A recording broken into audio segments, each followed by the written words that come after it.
wall cloud. Everybody north of Woodward needs to take their tornado precaution. Jocks, Chuck Smith, everybody up in that area. Tornado on the ground.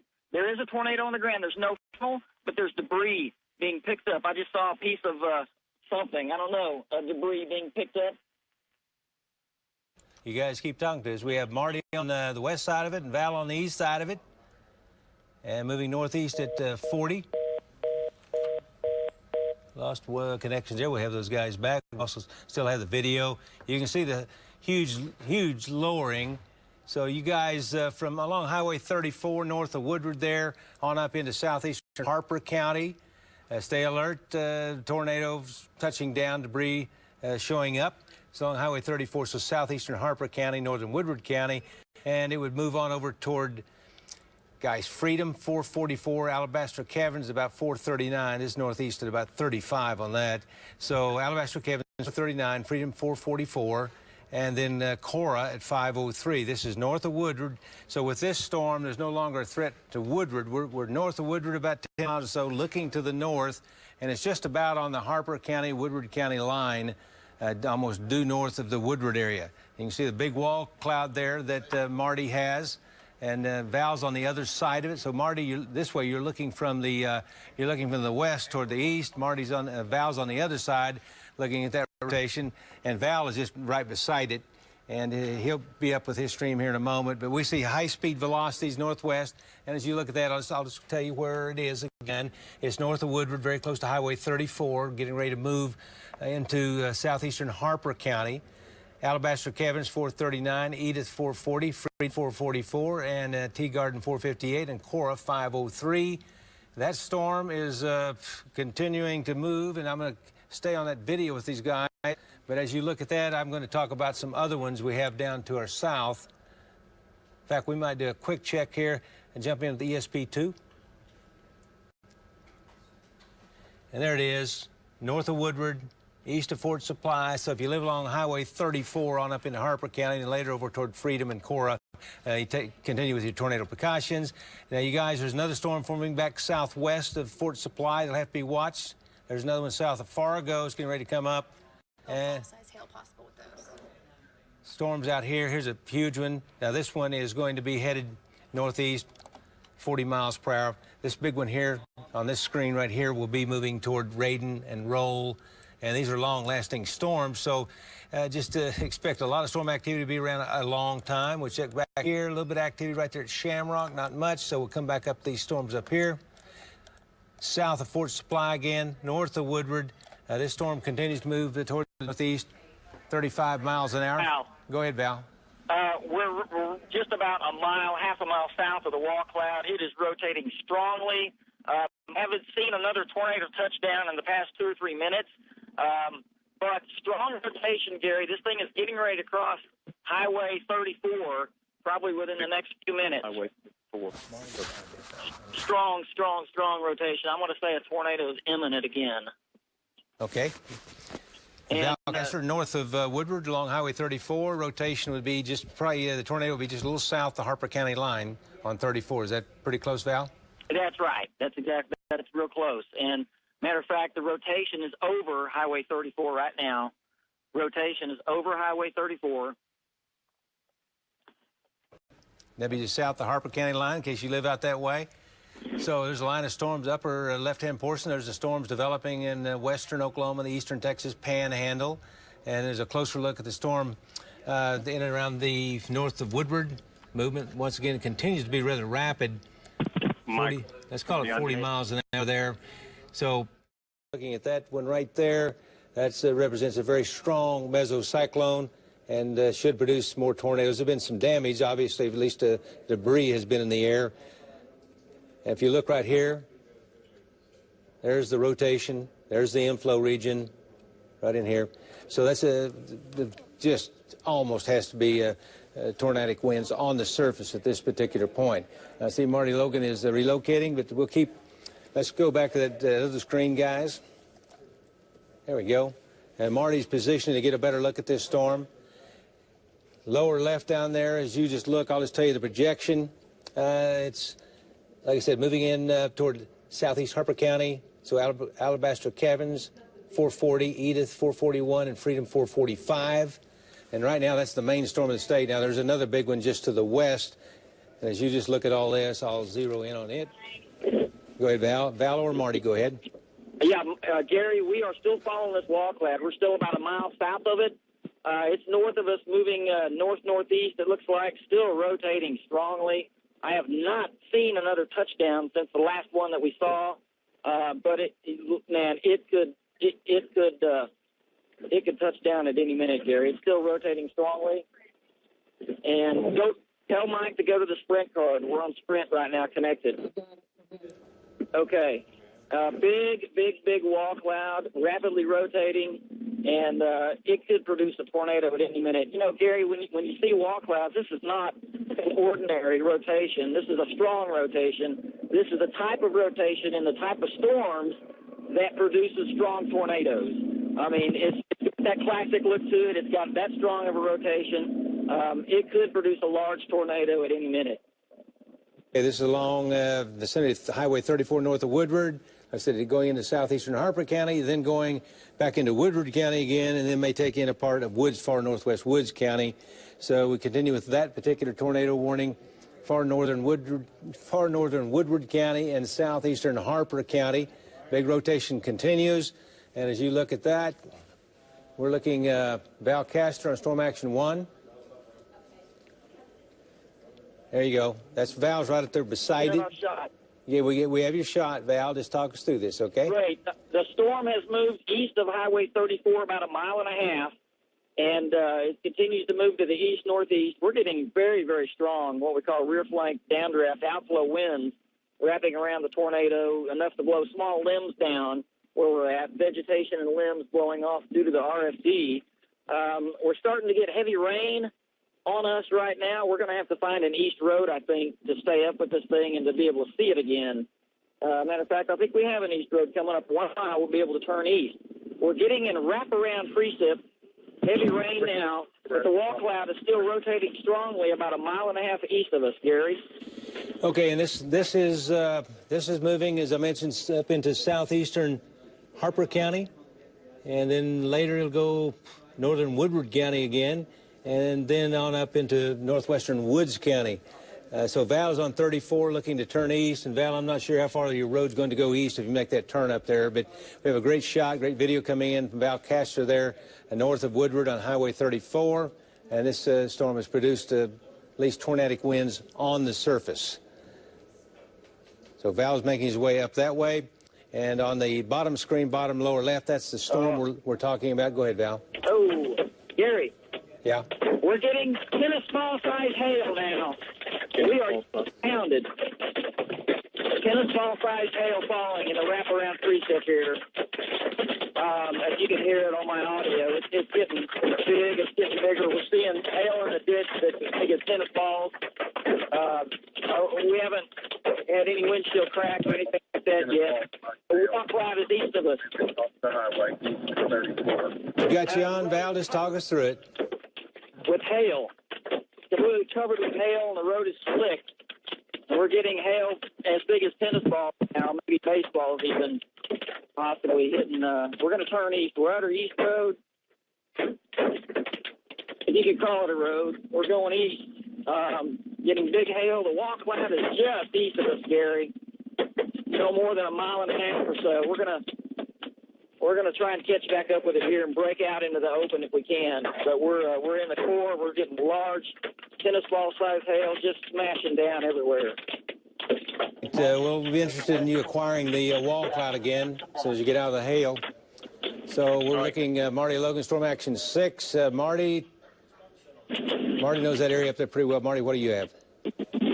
Gary, we were going to cut across section road up here, but we've got another storm looks like down to our south that we're going to need to have to go back on it. Marty, I think that's probably a good idea. This one is on its way to Kansas pretty quickly. So I think going back and checking the other ones, there's another one, they head right into Fort Supply area.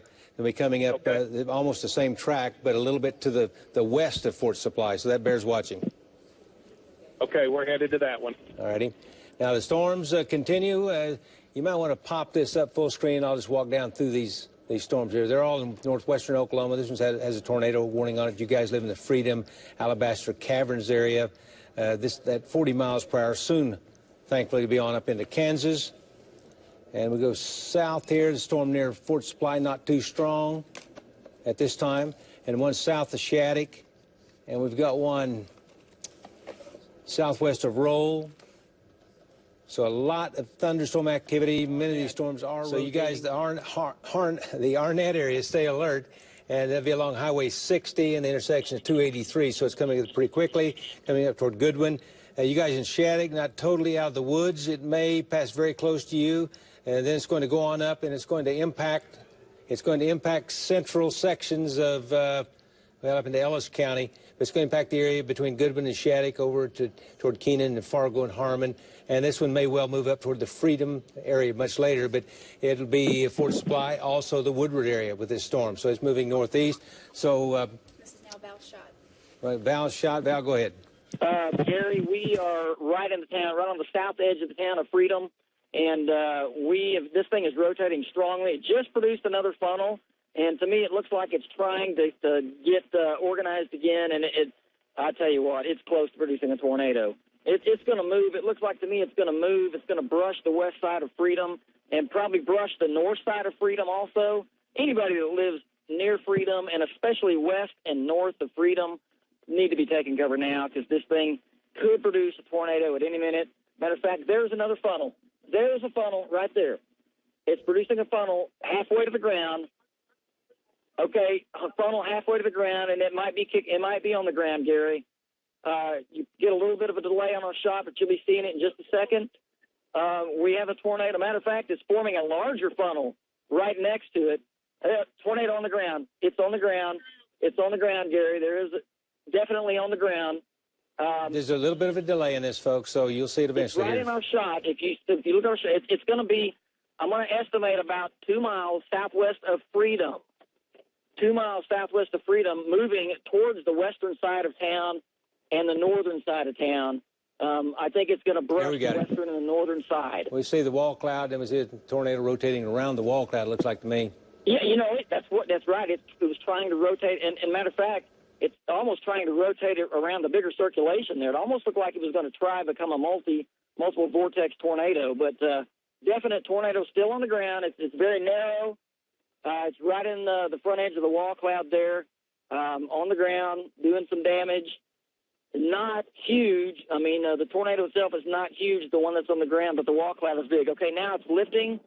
Gary, we're going to get north of this town before we get cut off from the town. We're going to move. You're going to lose our shot just for a minute, but we're going to get north of Freedom so we can pick this thing back up. I assume you're driving the speed limit. Yeah, we're going right through Freedom right now, right in the middle of town, and the wall cloud is northwest. Looks like it's west and northwest of Freedom. Camp Houston, it might pass close to Camp Houston, looking at the map here, because it is moving north-northeast eventually. Okay, we're still getting your pick, which is good. Okay. Your video. We're on the north side of Freedom right now, just about to exit the town on the north side, and we're coming back out into the open. You should be getting our shot back again. I don't see the tornado has lifted. Still have strong rotation within the wall cloud, though. And this thing, boy, let me tell you, Gary, this is classic right here. This is about as bad as they get for wall clouds. It's rotating strongly. It could produce a tornado at any minute, as it just did a few minutes ago. The people in Freedom are in the clear. People in the town of Freedom are absolutely in the clear now. This thing is west of them, northwest of them, and moving away. Unless you live northwest of town or north of Freedom or near Camp Houston, that's where it looked like it's going to me, Gary. Okay. You just talk us through this. So you're going through Freedom right now. So that storm is going to continue on to the northeast. And we'll call it 35 miles an hour on that one. And it's in the vicinity of Alabaster Caverns, Freedom area. And I'm going to zoom in and show you a little close look at that. Northwest Winoka. Winoka's clear. Soon be past Freedom. core. There's Highway 64. It's the hail core's on Highway 64 north of Freedom. Circulation's right in the Freedom area. And it'll soon be going north of 64. Right now, guys, it looks like it will go... It looks like it'll go west of Hartner, Kansas, right there on the border. So it's going to be moving generally west of 281 as it stands right now, and soon will be north of 64 in northwest Oklahoma. So it has a large wall cloud with it. There it is. That's Val's wall cloud right now. Big rotation continues. I will tell you on Doppler radar, the velocities are not nearly as strong as they were. Sometimes that doesn't mean anything, but that's the way it is right now. The velocities have dropped off some, so maybe this thing will start weakening and go away. So it's northwest Oklahoma, and then on ESP1. Val? Go ahead, Val. Yeah, the wall cloud is passing west of Camp Houston right now by about 1.5 miles. So it's going to miss the main part of this tiny little town of Camp Houston right here. So we're in Camp Houston, and we're looking west at it. The wall cloud is straight west. The wall cloud is passing right over Highway 64 right now, Gary. No tornado on the ground at the moment, but it's still just spinning strongly. Okay. The Doppler velocities continue to decrease on that storm. The next one we have coming almost the same track. It looks like it's moving directly toward Woodward. That's your upper one there. You might want to take that full screen for just a moment on the upper left. Take the full screen on the upper left on the on ESP1. Let's check in with Val Castor. Val, go ahead. Harry, this wall cloud looks as ominous as it ever has. It's very low to the ground. It's rotating strongly. We're about probably 2 miles or so to the northwest of Camp Houston. Strong rotation. The wall cloud has actually gotten lower itself. You know, the parent wall cloud, it's very low to the ground. I mean, it's a couple hundred feet easily from the ground. A strong, pretty broad-scale rotation. It hasn't really tightened up into a needle or anything like that, but strong, broad-scale rotation. It could produce a fairly large tornado if it decided to come down. But we're strong rotation. We're north of Camp Houston. I don't think there's a funnel. There is a funnel right there. Okay, I'm pulling over. Halfway to the ground. Boy, this thing funnels quickly with this thing. Man, that funnel is halfway to the ground. Guys, watch this. There's about a 4 or 5 second delay. Go ahead, Val. Okay, we're looking for debris. I'm going to move up past these trees. The funnel was 2/3 of the way to the ground. Never really saw any debris, but probably was. We still have the funnel. Funnel's still halfway to the ground. Man, that funnel is rotating around the outside of the circulation at a rapid pace. Funnel is rotating around the outside of the circulation. It's a small, needle-shaped funnel, basically. It's still there. It's rotated around to the northeast part of the wall cloud at the moment. Has lifted somewhat. And now I don't see the funnel at all. So it looks like the funnel is gone, but we still have strong rotation with the wall cloud. Big, pretty good-sized rotation. If the whole wall cloud came down right now, this would be 1 mile wider, but let's hope that don't happen. Yeah, great video from out there. Val is north of Woodward. He's kind of southwest of Alva and near Freedom and Alabaster Caverns. And this storm, in a matter of minutes, will be in Kansas. Val's right along Highway 64. And, and you're just 10, 12 miles from the Kansas border, it looks like. So we'll be able to rid ourselves of this storm very quickly. But with the big one we're watching now is back to the southwest. We'll keep Val's shot in there. Back to the southwest, that storm in the Arnett area is big and huge, and it looks like it has some really big hail with it. And you might, as you look at that video, I'll just tell you about what's going on northwest. And by the way, for those of you in Oklahoma City, the really bad weather is going to be much later. It would be, like tonight possibly. So right now staying out to the west, and let's check in with Kelly. So make myself clear. It's way out here. Not a lot of movement to the east. Rapid movement to the northeast. Later tonight, as the bigger storm system gets in closer to Oklahoma, we will more likely have a severe thunderstorm spreading over. Of course, tornado watch in effect for a good part of the state, except for eastern sections. It doesn't come quite to Oklahoma City. In fact, you might pop that up, Lacey, on the tornado watch, and it's in effect until 6 p.m. It's on Weather Live, and it's a pretty good area of the state.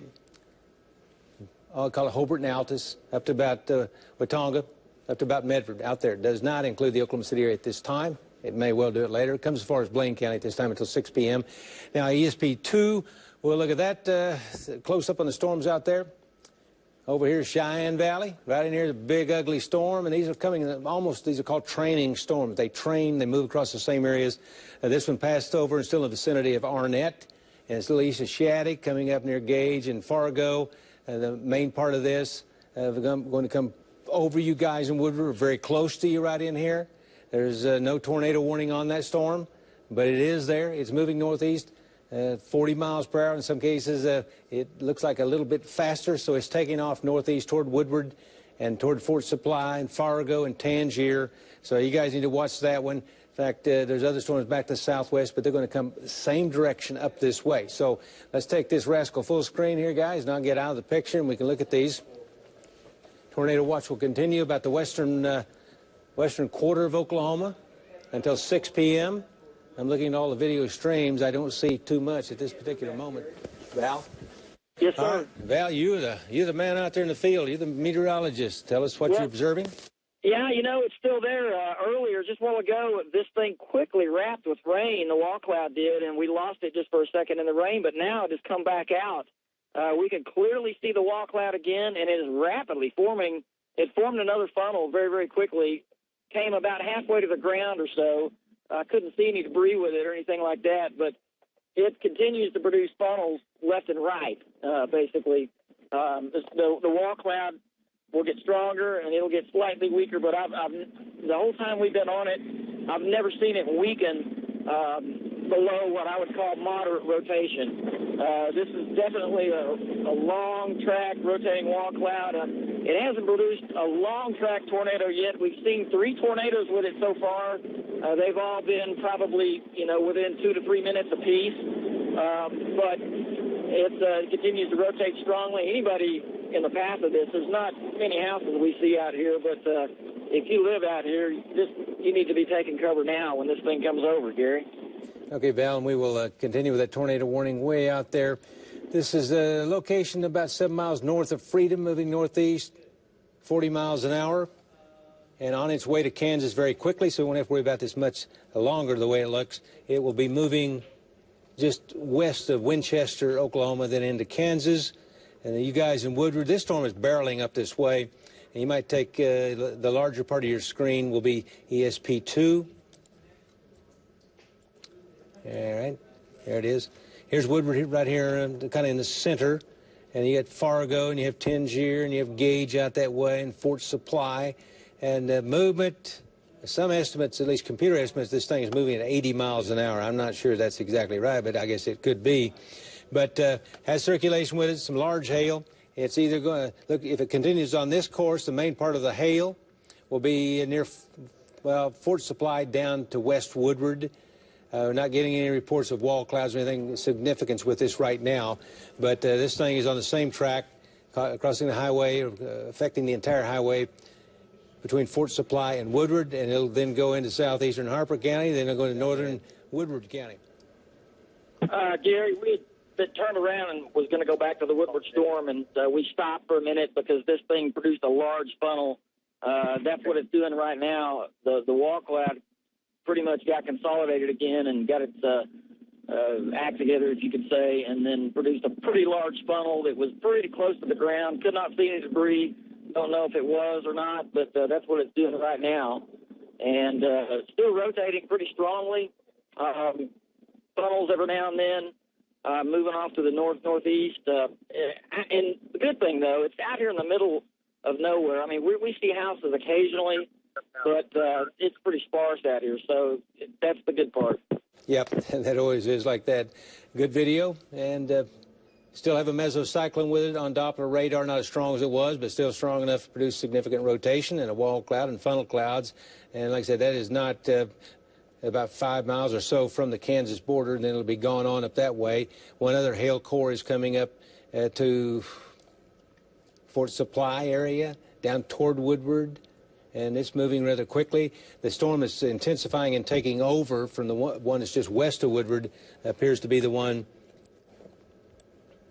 moving towards southwest sections of Woodward County, and you can see the core right there. It's intensifying, and it does have circulation with it.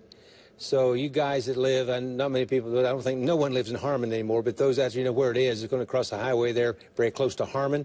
So it's a large thunderstorm, does have rotation, moving northeast very quickly.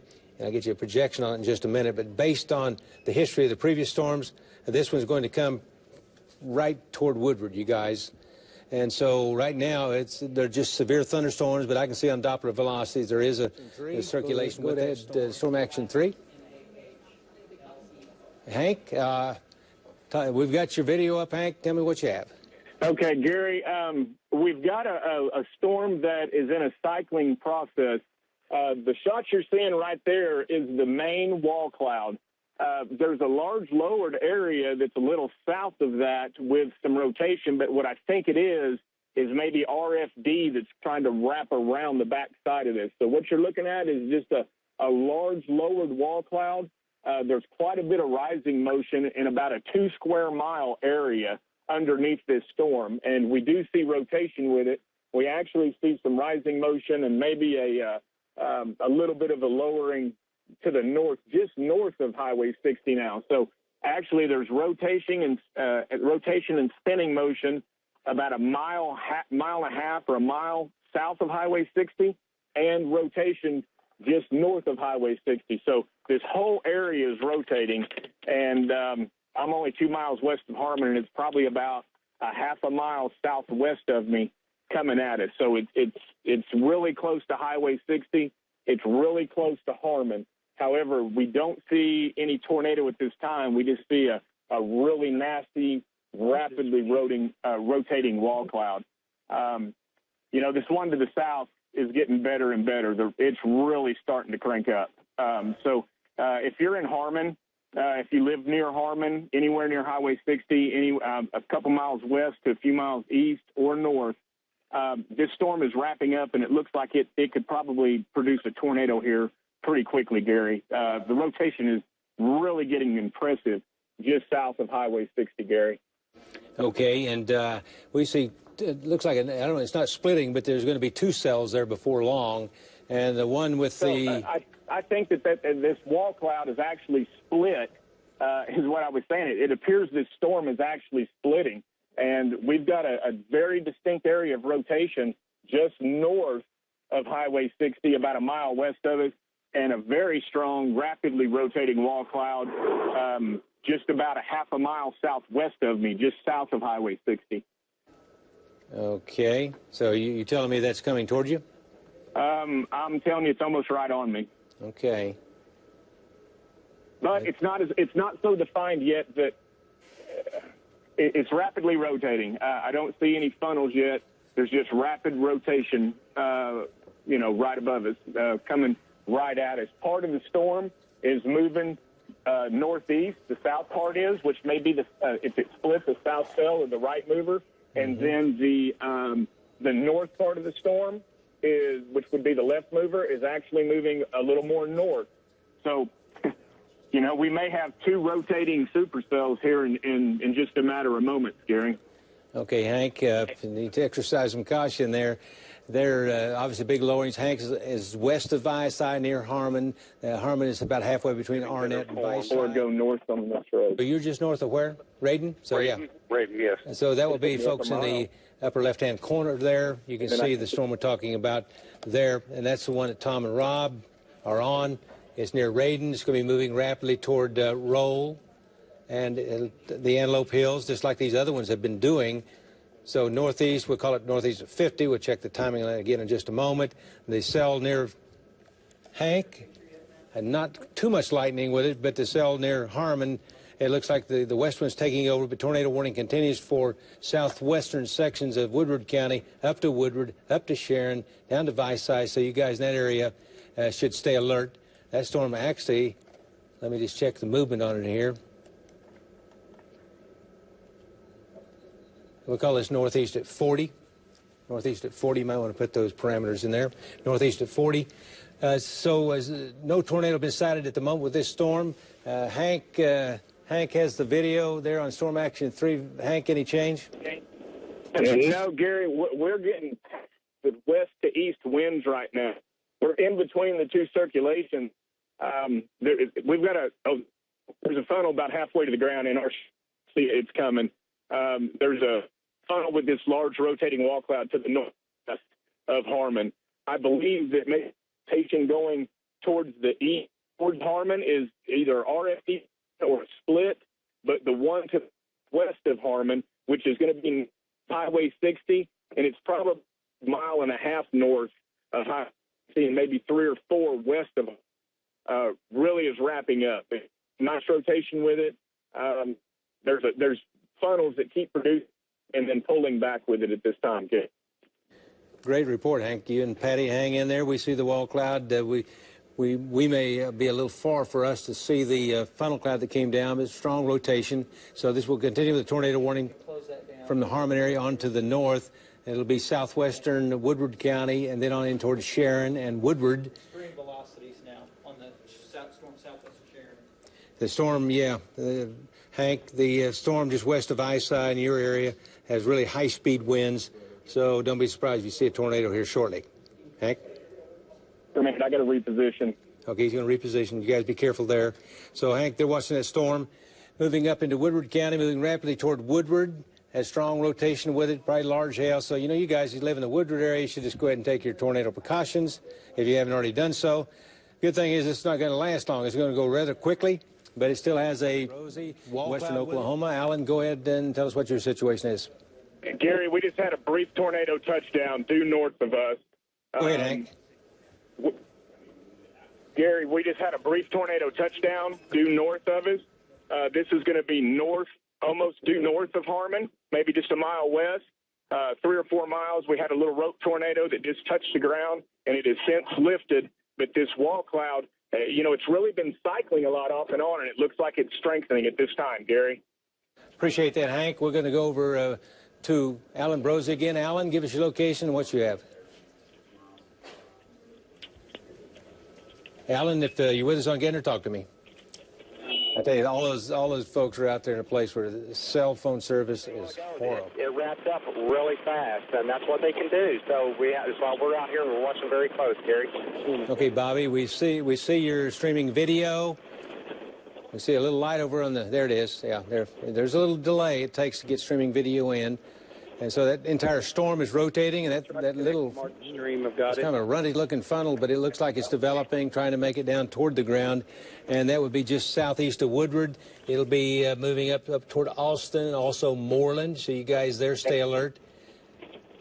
You might take this full screen. No, that's right. I got it. Yeah. Okay.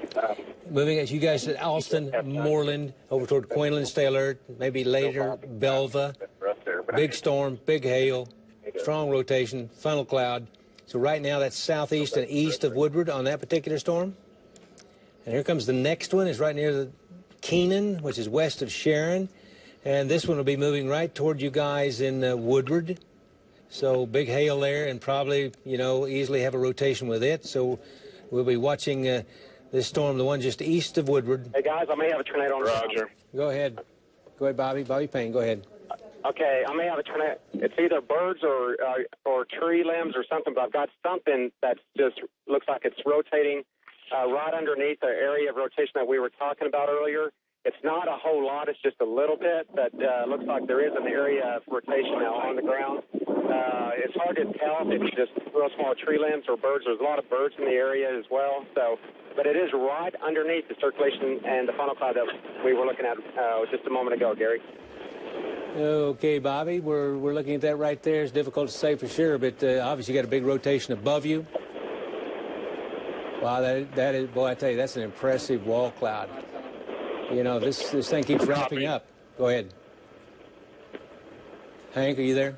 Yeah, Gary, I can see that rotation that Bobby's looking at, and, it's there. It's wrapped up. It's a lot of rotating scud under that wall cloud, and it keeps producing little funnels.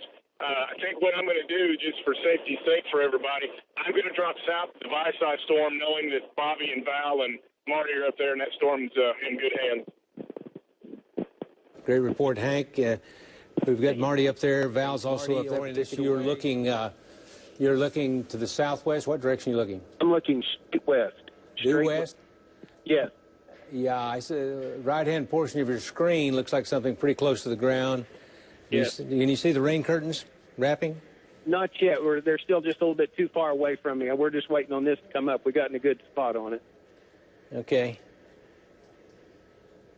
So You're you'll watching it heading up towards Morland. So Morland needs to be, taking tornado precautions. I'm sure we've already had one funnel out of this one tornado, Hank said, and it's still moving up that way. So we're going to keep an eye on this as it moves on up towards Morland. Okay, I've got your location exactly. So know where you are. So you folks in and around Morland, live out that way, take your immediate tornado precautions. Big rotating supercell there, and they could plant a tornado on the ground at any second. That might be the first thing you know, is that you see debris coming up in the air. But it is just to the southeast of Woodward, moving toward Morland. Morland is east of the Woodward area, and its rotation is quite strong on this particular storm. We'll go and check it, and on velocities, the wind speed and all that, it's pretty strong. It's tightened up a little bit, so another tornado could come down any time. So from the areas near Alston, which is just east of Woodward, then Morland's a little bit more to the east, you need to take your immediate tornado precautions, and out there you guys know what that means. A cellar or basement, if you don't have that, safe room obviously is the best. And then you can, if you're trapped and you can't get out to a safer place, you just get in the closet, put on your helmet, and put on your shatter-resistant goggles and ride this thing out. Storm near Tangier is quite strong, moving up toward Woodward. Some wind gusts to 70 might be possible. Watching this south storm. This one, every time a new one goes up on the south end, they really look scary. This one looks scary. The configuration of it is quite amazing. We'll see if anything develops out of it, but just looking at it, and it looks like there's some high-velocity winds on the back side of it. So we have the tornado warning on the storm moving toward Morland, Oklahoma in the northwest. And then we have the one south of that. You guys in Visay is not too far from Visay on the second storm. I'm going to back off here a little bit, and we'll look at Visay. Go ahead. Gary, Go ahead. I've got a funnel cloud about halfway to the ground. I think this is going to be the meso-occlusion. It's going to be pretty close to 183. It's about halfway to the ground. It's kind of ragged. It looks a little bit better just a moment ago, but the best circulation, or the new circulation that's now starting, is just what Marty was talking about near Highway 50 south of Morland. Back to you, Gary. Okay, now, Bobby, you're saying the circulation is over 183 where Highway 50 intersects it? It's just occluding circulation. The new circulation is going to be about 3 miles to the east of that occlusion, Gary. Okay, but, so right now the occluding updraft looks like is producing some funnel clouds about halfway to the ground. Real small, skinny funnel clouds, kind of like what Hank was talking about earlier in the day. But right now the new circulation that I'm following is right to my north, about 2 miles, and it's going to be south of Morland, Gary. appreciate it, Bobby. So we'll continue with the tornado warning in that area, northwestern Oklahoma, Morland, Cora, Quinlan, anywhere along 412 east of Woodward there over toward Morland, and also 50 south a little bit and 50 north from the Morland area. Quinlan, Curtis, Belva, all that entire region, just stay alert. That storm could produce a tornado at any time. The south storm, I'm going to, as you watch that video there, that is coming in from Bobby. Okay, Bobby Payne, now this will be on the storm southwest, you guys, in Morland, so Bobby Payne is on that. As you cover that with the video. Coming up toward Morland. Bobby? Gary, I have a very large rotating wall cloud now. This is going to be east of Highway 50. And I'm looking back to the northeast, so people in Morland need to go ahead and take their tornado precautions, Gary. It's a very large rotating wall cloud. There's a lot of rising motion underneath it, too, and the rotation is very strong, Gary. I would not be surprised if the rotation continues that this will produce probably a tornado pretty soon, because the rotation is tight now, very tight, just to my northeast. It's going to be east of Highway 50 and southwest of Morland, Gary. Okay, Bobby, great report. Let's go to Storm Action 1. Val Castor. Val is up that way. Val, go ahead. Yes, Gary, the same exact storm that Bobby is on. We're over here. We are east of Morland, 3 miles east of Morland. Large rotating wall cloud to our southwest. The wall cloud is going to be, I'm going to put the location, probably about 1.5 miles, maybe 2 miles east-southeast or southeast of Morland. Right now, the main part of the wall cloud is going to miss Morland, very, very close to its southeast edge, but it's going to miss Morland. Bobby is right. It's rotating strongly. Every now and then what we see what almost looks like a funnel trying to form in the middle of the wall cloud, but nothing, no real tight rotation at the moment, just strong, broad-scale rotation. It looks like to me it could wrap up at any minute, though, Gary. Yes, agree with you at any time. The wind velocities, the mesocyclone, the low-pressure area inside the thunderstorm is quite strong. It's identified with a mesocyclone emblem on it, so it's quite strong. So you guys in Morland continue with your tornado precautions, even though that wall cloud might pass a little to the south or to the east. But from Morland, south of Morland, several miles, all the way over to Quinlan and Belva, just be sure and take your tornado precautions until this thing blows by. And, you know, there's another one on the way. So just keep that in mind. I'm going to back off that storm, and you guys just jump in anytime you have. Okay, Alan's on the back side of the storm in the center part of your screen there. Alan, go ahead. Gotcha. No, we lost him again. No, we can take a look at his. Go ahead. Gary, I'm on the edge of the hail core right now, about 5 miles west of Viside, and we're getting up to golf ball size hail just west of Viside at this time. All righty.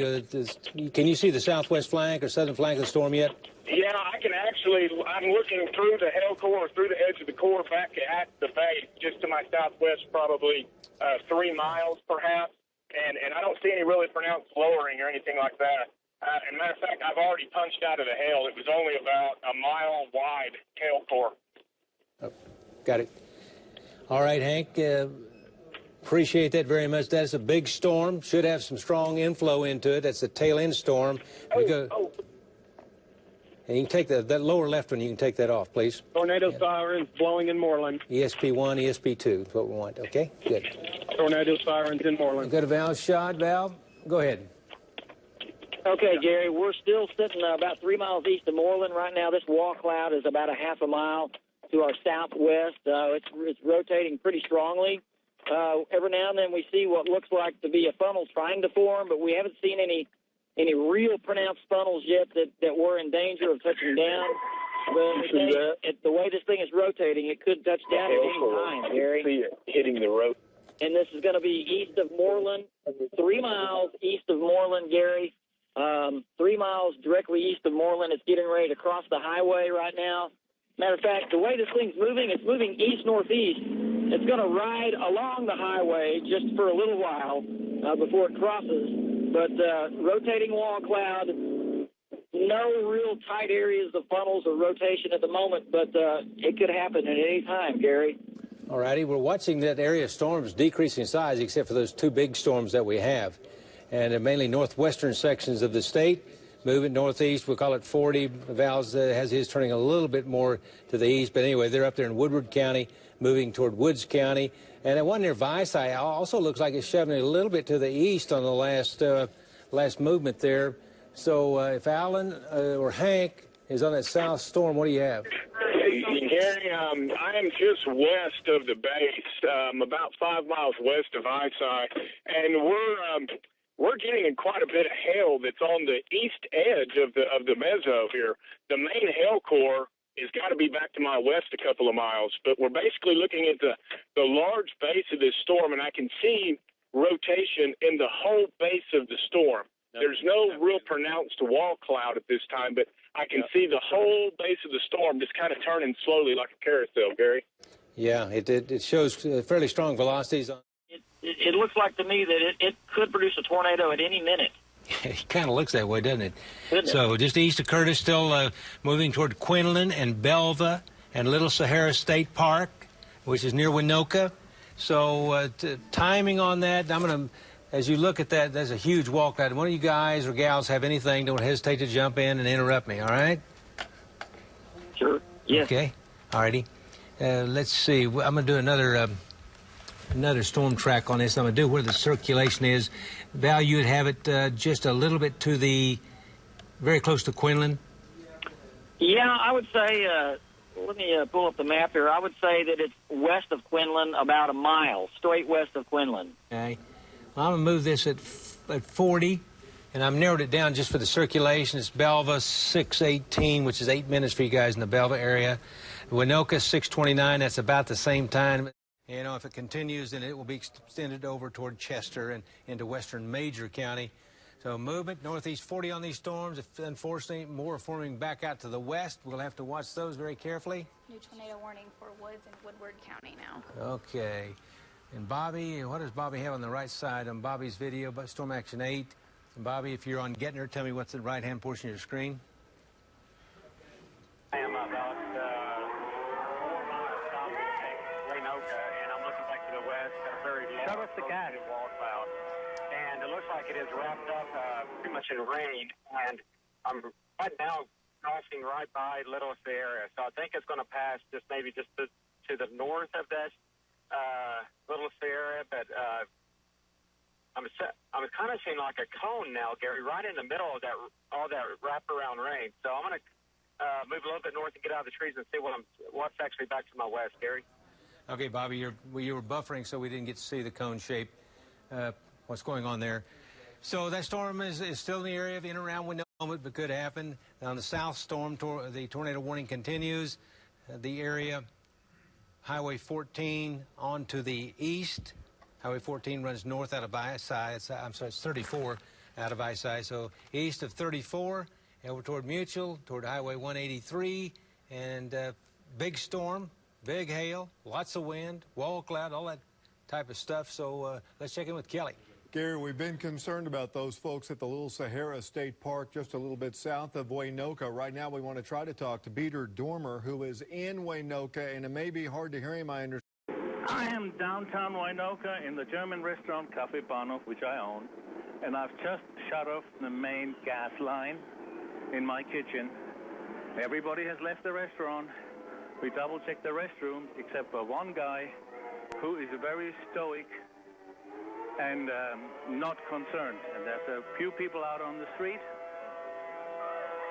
Yes, you need to go across the street to the storm shelter. And, well, other than that, it's wet outside. Peter, hold on. I'm sorry. I understand. If you can try to cup the phone just a little bit so that maybe we can block out a little bit of that siren noise. What kind of weather are you getting right now in Winoka? Right now, it's not raining. It is no wind, no rain, no hail, nothing. Just very humid. You got to be. You must be really close to the siren. Yes, I'm right next to it, basically. Yeah. Okay, well, Peter, do you know anything about the situation at the Little Sahara State Park? Unfortunately, I don't know, but I've seen a lot of traffic going north, seen Kansas license plates.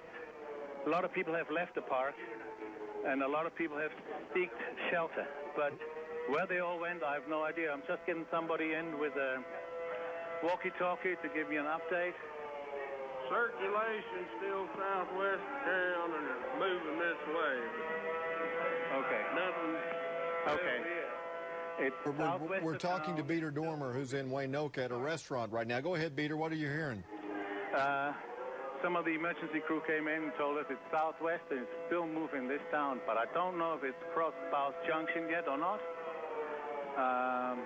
Usually, I was told, and what I've learned in the last 15 years, when that tornado comes towards South Junction and hits the sand dunes, it splits, it disappears.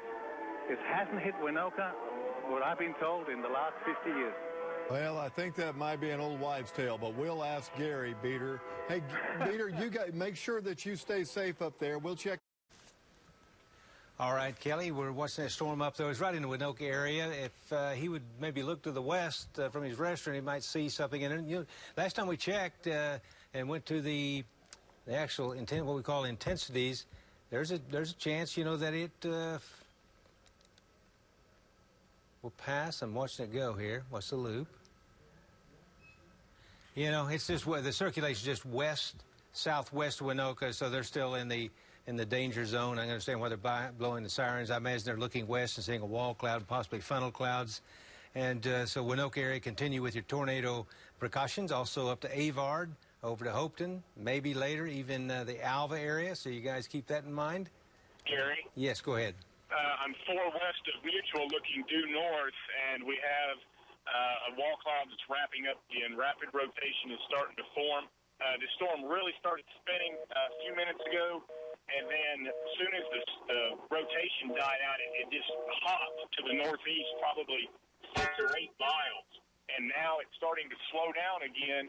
Looks like it might be starting to turn east again, might be anchoring down, and we see a lowering and a pretty moderate rotation in the wall cloud at this time. Mutual, 3 miles west of Mutual, and it's about 2 miles north of me is where the rotation is, Gary. All righty, and we see your video, and we appreciate your report there. I see Alan Brosie's out in that part of the state, too. I want to go back and talk, though, about blowing the siren. It is not very far from you. It's just west-northwest. Just west-northwest, you guys in Winoka, moving northeast 40 miles an hour toward Winoka at this particular time. And so we'll go up there and make some measurements on this. Winoka being right there. Let me just zoom in for you. So along Highway 14 north Winoka, a lot of hail. And the Winoka area itself may receive quite a bit of hail, but the circulation is back. If you take Winoka and just go west-southwest a few miles there, moving right toward Winoka. So you guys just be alert. I know the sirens have gone off, and I don't see how anybody couldn't hear those. They were quite loud, obviously. Let me jump in here on this rascal. North, Highway 14. So in and around and north, it's just all you can say is continue the tornado warning for Winoka until that thing passes by Winoka on to the northeast toward Alva. And we'll see a big storm out near Beaver in the Panhandle. The south storm maintaining itself. And you guys in Winoka, that next one's coming up toward you again. Another one's coming up. I'll back off here. And there's the north storm near Winoka, at least the circulation is, Avard, Alva area, later maybe toward Cherokee. And the south storm is very, very intense also. So tornado warning continues on both these storms, and that would be from northwest of Sealing over, just northwest of Chester. To come out of your cellar, okay? That just means it looks like the circulation will go just a little bit from downtown Winoka, just go a little bit to the northwest and the north. It's still wrapped up in there. Let me take a look at our velocities. It's still there. So it's very close to Winoka. So, you guys in Winoka, continue the tornado precautions. That's always the below ground is always best. Safe room, cellar, and let's go center part of the house. If you're trapped in your house, you just get in a closet in the middle part of the house. If you got a helmet, you put it on. I don't care how funny you might look in it, just put it on. That was always good to have a helmet on when there's a tornado warning for your particular area. So the circulation, the hook echo, a little bit of a debris ball is what it looks like, a tiny one just northwest of Winoka. Can't say for sure on it. So that's headed, it's in the Winoka area. Avard, Alva, Hopeton, maybe Tacoma, and later points on to the northeast. We'll go back and look at this storm here. That's really impressive. Now this one has started lifting more to the north. The south storm, okay. The movement on these have been sometimes quite amazing. Okay. That was, guys, this one was right along Highway 60 between Visay and Sealing, moving to the east. The mesocyclone increased in intensity. Looked like it was going to blast something down, and then the mesocyclone weakened a little bit, and it's lifted north. So this one's headed up the same areas as the last one. A lot of hail, a lot of wind, and continuing with a tornado warning. So it's the circulation areas be along 183. It's in the Mutual area. So from Mutual on north toward Morland, Quinlan, Bouse Junction, be alert. So it's right on the same track as the other one. So they'll probably go through the same routine up here in Winoka with the siren here in about 45 minutes, because this one looks like it's targeting Winoka. Also, back edge of the storm is quite impressive.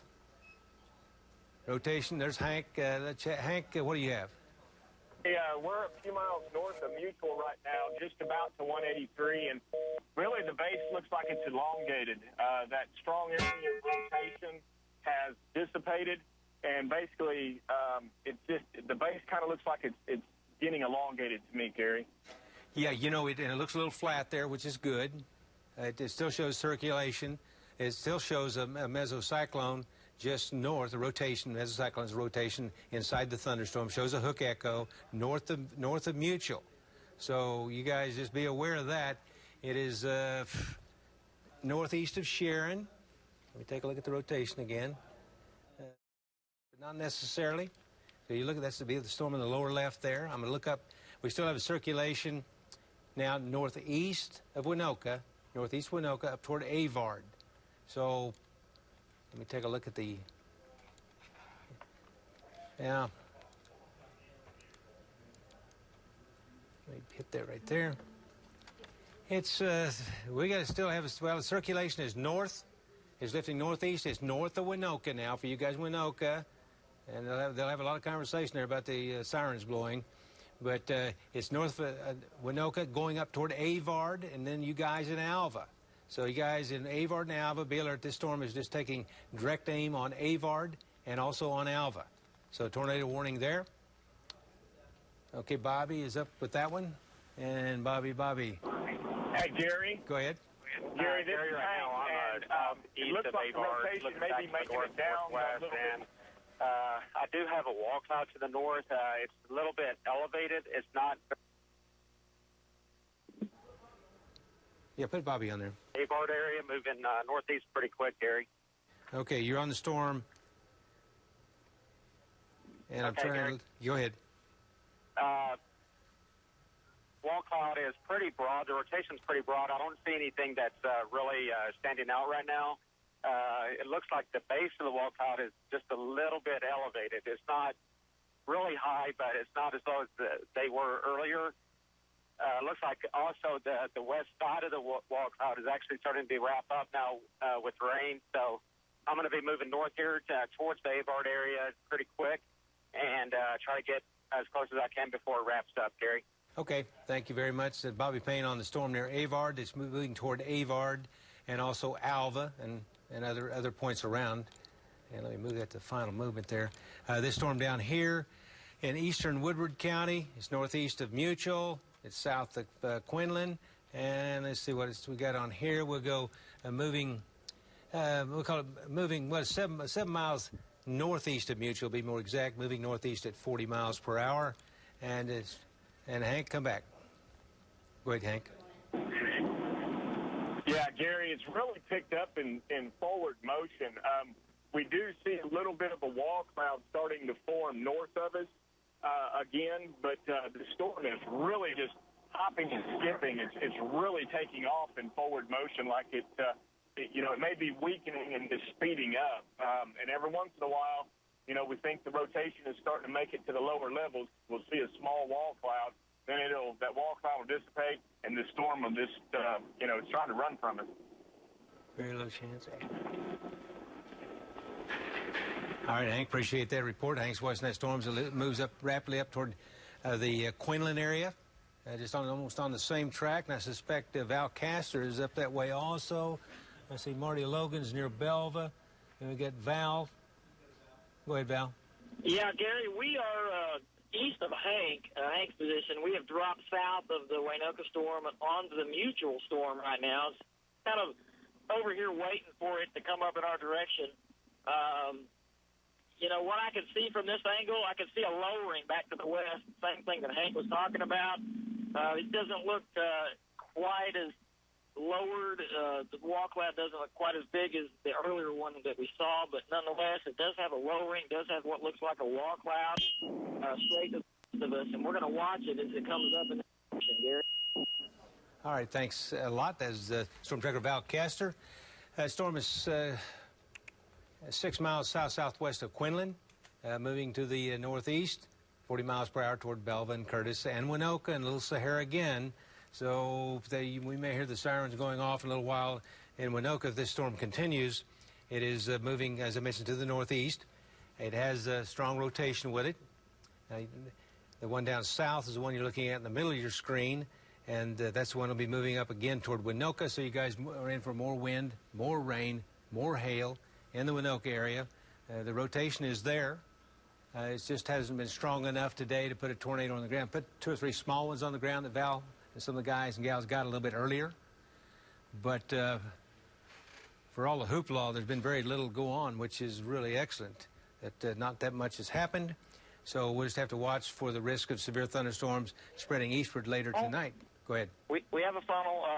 We're on this Quinlan mutual storm looking back to our west-southwest, and there is a funnel straight west-southwest of us, probably about 5 miles. Oh, it's halfway to the ground, Gary. Halfway to the ground. I'm going to have to pull off the road here and see if we can get a shot of this. Is that right? Funnel, it's a pretty good-sized funnel, halfway to the ground. Val, is it Val? Is it Val? Down, Val? to our west-southwest. It's about 4 to 5 miles, and if you've got our location on GPS, that's the direction it is from us right now. We're in a rough terrain area, hilly, tree-covered terrain, so we're going to stop here and find a place to pull off. Okay, but that video is just getting to us, the fact that you're on the ground. It's on the ground, Gary, on the ground. We're not, keep talking. We can't see your video, but keep talking. It's on the ground. There's a debris cloud coming up. I am going to turn around. Got to wait for these cars. There's a debris cloud on the ground. Gary, debris cloud on the ground with that tornado. What do you estimate the distance? I guess it's to Val's west there a little bit. Okay. Go ahead, Val. Okay. It's the funnel is still there. I do see a small debris cloud still with it. The funnel is halfway to the ground. You see that debris coming up? We've got a little bit of debris coming up off the ground still, but we definitely had a tornado touchdown. I'm going to try to see if I can pinpoint the location for you. Val? Yes. You're buffering? Okay. We always sees a hood and a telephone pole. Okay, well, it ought to catch up in just a minute. We're kind of in a bad cell area here, but I don't know if you have Cedardale, very small town of Cedardale on the map. Yeah. Okay, I'm gonna say this is gonna be probably west of Cedardale or west-northwest of Cedardale, about 2 miles or a mile maybe. That's going to be pretty close, within a mile, I'm going to say right there. And we still have pretty good rotation. I can see it right now. But the funnel, the main part of the funnel is lifted, but I can still see rotation in the wall cloud. Okay, Marty is 1 mile west of Bouse Junction. Marty, what do you have? Gary, we first heard the report from Trooper Ludwig on the scanner. He was 4 miles south of Highway 412 on the Cedardale Road, reporting tornado on the ground with debris. We did get a brief shot of it. And like Val, I can still see, it looks like we still have a cloud coming down, trying to go back to a funnel. It's real hard to see from this side, but yeah, we've got it coming towards us. It's starting to look more defined, kind of a ragged wall cloud right now. But it was on the ground with debris. And we're sitting 1 mile west of Bouse Junction, and we are looking back to the west-southwest. Appreciate that. Check in Storm Action 2. Alan Brosey, what do you have, Alan? Alan on Gettner? We're looking at his video, Storm Action 2, and you see kind of a ragged lowering in there. Val was a little bit different perspective because the little debris cloud on the ground. It's moving up. It looks like it's very close to Cedar Dale, a little bit to the northwest there, moving up toward Bouse Junction. Pretty. Are you calling for me? Yeah, Alan, go ahead. Okay, Gary, northbound on 50, crossing the North Canadian River towards Morland right now. As I approach 412 and look back to my east, I could see the wall cloud trying to re-intensify. It's again, it's not super strong, but we've seen some small protrusions as the wall cloud does lower just a little bit more towards the ground, Gary. Okay. We still show circulation mid to upper levels as low as 6,000 feet above the ground, and it's I'd say 4 southwest of Quinlan, and the movement on this thing has been northeast now, so it's moving up toward Belva and possibly toward Bouse Junction, and that's on your middle one there on the left. And so you guys from Quinlan down to north of Cedardale, over to Bouse Junction to stay alert to the possibility of a tornado with this storm. It's wrapped up pretty strong winds with it. So that one's continuing Bouse Junction area along 412. And that's also be moving, if it continues northeast, it moves up once again, Little Sahara, moves up to Winoka, pardon me. And then Avard, that storm up there, not quite as strong as it was, but it's still there, and it still has what we call a couplet right over Avard. So go ahead. If you can see my position, about 4 miles, 5 miles to my northwest, that funnel is still 3/4 of the way to the ground. I'm not sure where I'm at. I'm off in the backcountry somewhere, but it's about 5 miles to my northwest. There's still you can still see a large funnel. It's about halfway to the ground now. Well, Hank, I've got you just 2 or 3 miles northwest of Chester. Yeah, that's probably right. I'm up in God's country, and so I'm a mile west of 281 somewhere, left or right. Okay. We're looking at StormX 1. Val's watching that funnel cloud. Val, if you're on Gettner, we'll take what you have to say. Gary, we're watching the funnel there. Like Hank said, it was halfway to the ground, at least halfway to the ground a while ago. I never saw a debris cloud. We're a little ways away from it. I'm going to guess we're probably 4 miles or so away from it. So sometimes it's hard to see if there is a debris cloud, but that thing has been real persistent. Gary, very, very persistent. Wouldn't be surprised if it did touch down again right there. The funnel is still there. If you're watching our video, it's maintaining itself. It is pronounced and well-formed as it was just a minute ago, but it's still there, Gary. Okay. And, on the location of this, pull up the map here, we are 3 miles to the east-northeast of Cedardale. This tornado is straight west of us, probably about 3 miles or so.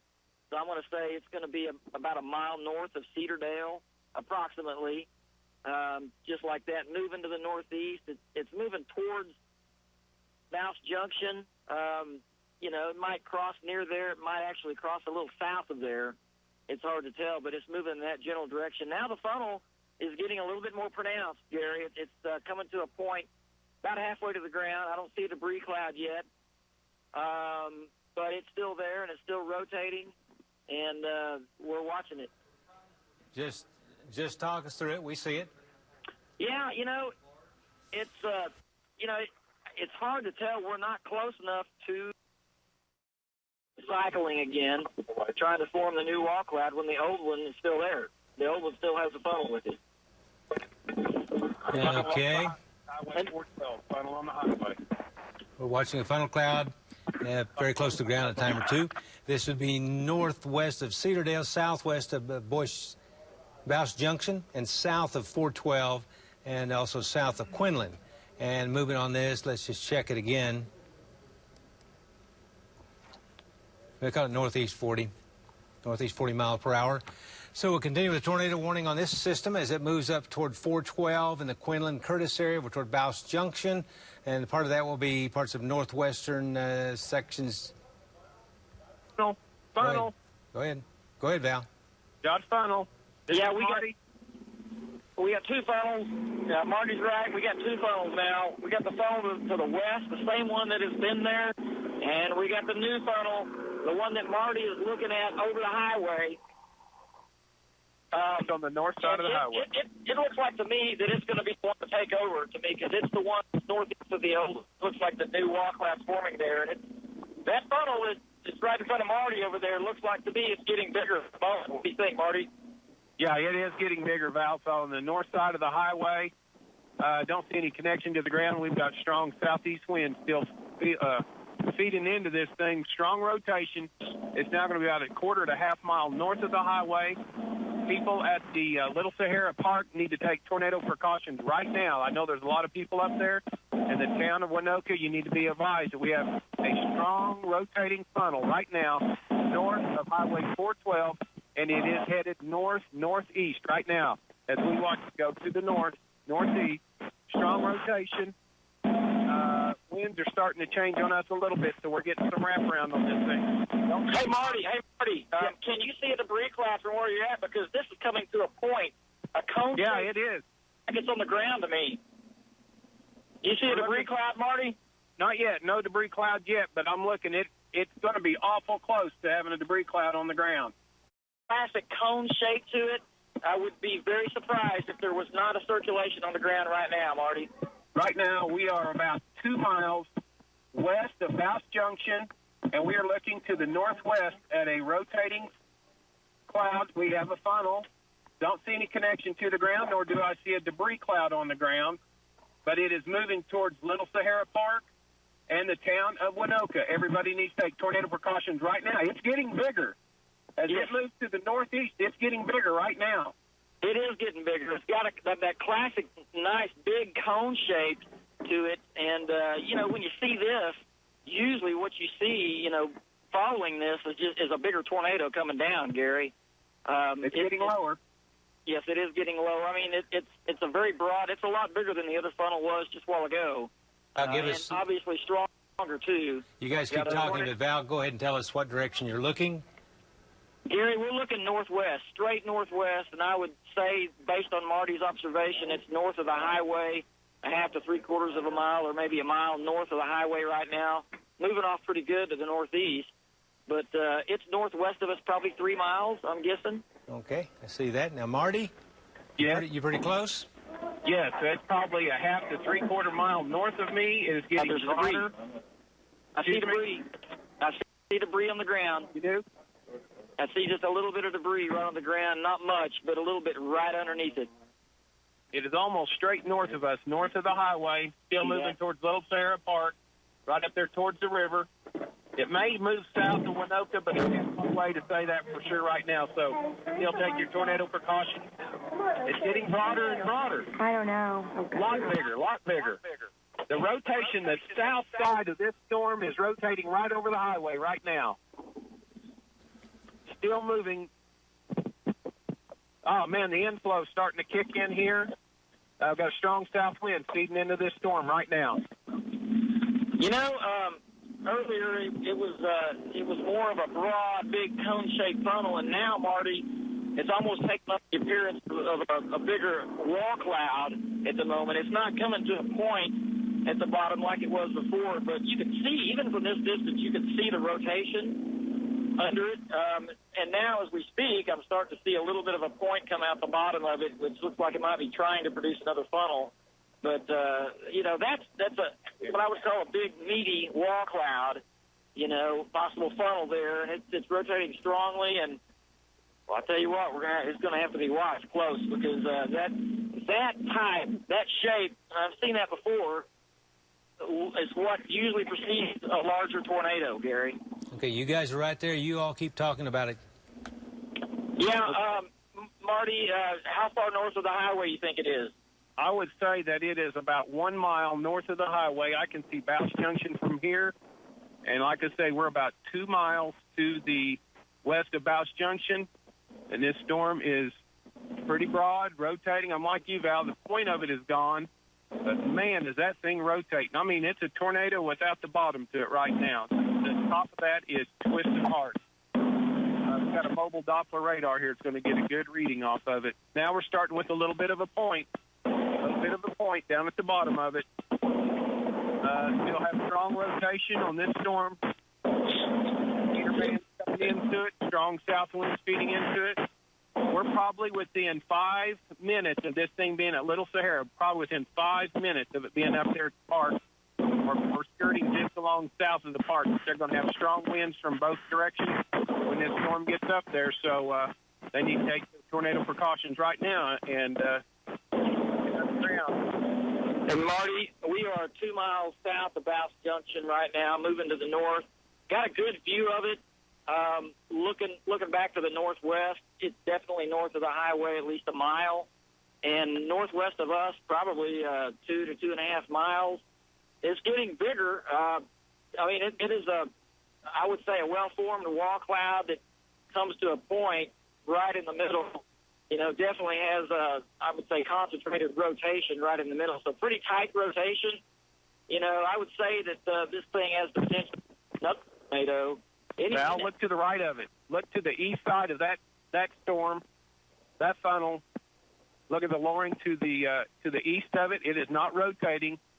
But the one that was rotating is getting a little bit smaller. Now we have another lowering, not rotating yet. It's out in advance of this. We're going to have to watch it as it moves northeast towards Little Sahara, maybe even skirting Winoka. It's moving north. This is getting lower to the ground. Right now, it's getting lower. It is. You're exactly right. It is. It's getting lower. And as a matter of fact, you know, right underneath that big wall cloud, it's funneling. It's doing a funnel now. Right now, yes, it is. It's producing a funnel. Gary, it's doing a funnel again. It's getting lower to the ground. It funnel halfway to the ground, Gary. Halfway to the ground. Debris. Got debris, Val. We have debris on the ground. Tornado on the ground. Tornado. No connection. We have debris right now. Tornado on the ground. This thing is producing a pretty good size funnel right now that looks like to me it's growing. Funnel or a tornado? There it is, debris. It's a tornado. It's a tornado. There's debris on the ground. There's debris. We're watching debris on the ground. I'm going to get up to the intersection. Debris on the ground, Gary. The funnel is halfway, but there's debris kicking up. There's debris kicking up on the ground. And, you know what I mean? It's cranking. I mean, the rotation, it's strong rotation with this thing. This is, let me jump in for just a second here, guys. This would be a little bit, I think, to the southeast of Belva. It's northeast of Quinlan, southwest of Winoka. You guys from near Belva to Winoka, Little Sahara State Park, take your immediate tornado precautions. Don't try to ride this out at Little Sahara. All right? Go ahead, guys. Right here. Debris, where we're seeing more debris. You know, every now and then we see a wisp of debris being kicked up right off the ground. Right underneath the funnel. I mean, that's a good example. You don't have to have the cloud all the way to the ground to get a tornado because it's about halfway to the ground. Sometimes it extends a little further like it's trying to do now, and we just see debris being kicked up. Even on rained-on ground, this has already been rained on out here, so it's hard to kick up dust, but it is still kicking up debris despite that. So, I mean, you know, if this thing fully comes down, you look over the straight north of us. There's the second funnel, Gary. Straight north of us, there's a second funnel. Good night. This thing has got two funnels with it. Very, very large wall cloud, and we're gonna go north here. So you guys hang there, keep talking. Let me mention this is east of Quinlan, very, very close to Belva, a little to the southeast of Belva, moving toward Winoka. Time of arrival at 40 miles an hour would be Winoka 723, Avard 739. Up very close to Alva. So you guys, at one storm, the first storm that came by, that's moving right to Alva at this particular time. So continue the tornado precaution in Alva from the first storm. Then you're going to have to deal with the second storm. And right now it has some monster winds in it. It's really quite impressive. So that's moving northeast 40. And you can see storm trackers got this all around. You guys, oh my gosh, look at Marty's shot. Storm action 6, holy cow. This is northwest Oklahoma. Marty, Val, you guys go very close. Okay, Val, I've moved north with it up on a location road. It has got to be over Little Sahara or nearly on top of it, wouldn't you say so, Val? Yeah, Marty, it's, oh my gosh, we have a large rotation. I mean, it's almost like you could say it's a wall cloud, a rapidly rotating wall cloud that's almost dragging the ground.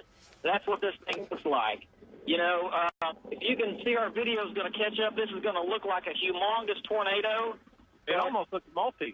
There's two of them, guys. There's two. It's trying to form a large tornado. It is. There's two huge rotations almost on the ground. This thing is big. Monster. Gary, this thing is getting bigger and bigger and bigger all the time. When you guys have time, look at your GPS and try to locate the tornado exactly for us. 7 east of Quinlan. Does that sound right? That's a little more to the northeast of there. Yeah, I'd rather place it near the Little Sahara State Park. Okay, that's good. Don't take the time to look, Val. Just go ahead. Wow. Oh, this is humongous. These monkeys are coming together, Val. I think we're going to get one large tornado, don't you? It looks like you know, I think we Val's are. Buffering. Right now, it looks like a large tornado from a distance. It looks like a huge tornado. Yeah, the monkeys came together. Well, this is a large. You know, there's rotation on the ground. I just saw a vortex spin around on the north side. This is on the ground. It's producing damage. It is producing damage. It's a multiple vortex tornado. I just saw one vortex around the north side of it, Marty. Yeah, and we're crossing the highway, right? Crossing the highway 281, it's right on the highway. Oh, man, they got covered. Big. This is big. Looking at a tornado. Right here. Just south of Winoka. It's on the ground. It's Gary, absolutely on the ground.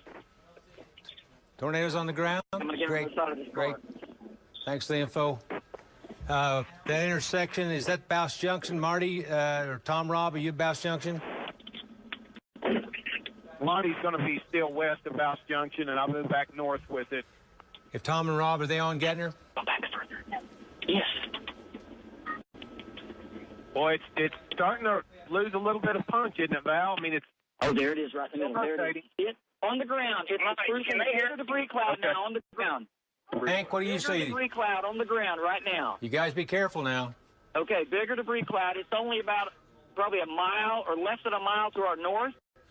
Sky News 9 confirms multiple vortex tornado on the ground. Yes, that's exactly what it is. Multiple vortex tornado on the ground.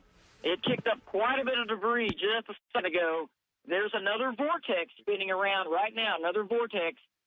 Gosh, the circulation, I want to say it might be as much as a third of a mile, maybe a quarter of a mile or so around.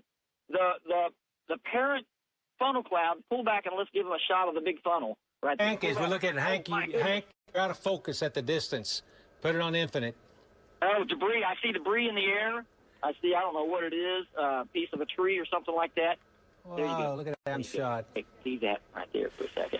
Is there any chance? Okay, now we're going to pull back. I don't know if you saw the vortex spin around it. It's a large tornado. It's got a circulation.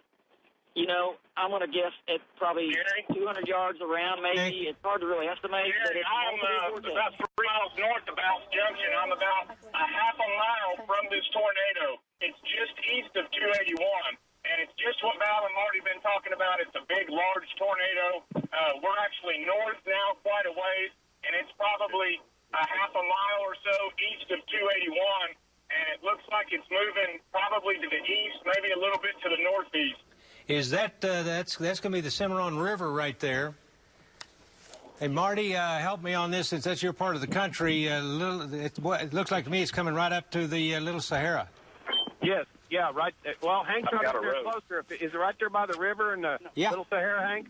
I can't see Little Sahara. The first road that goes east, north of Bouse Junction, is where I'm at, and it's less than, well, I'm pretty close to you guys. I'm pretty close to Val, and it's right there, a half mile from us, right up there in the field. Okay, from where the river is, Gary, Little Sahara is just on the north side of the river and back to the west. Okay, I'm going to turn west, and you're going to get a good shot. Probably a quarter to half mile north of the river and on the west side. Large tornado. Okay, this thing is really kicking up the debris now, Gary.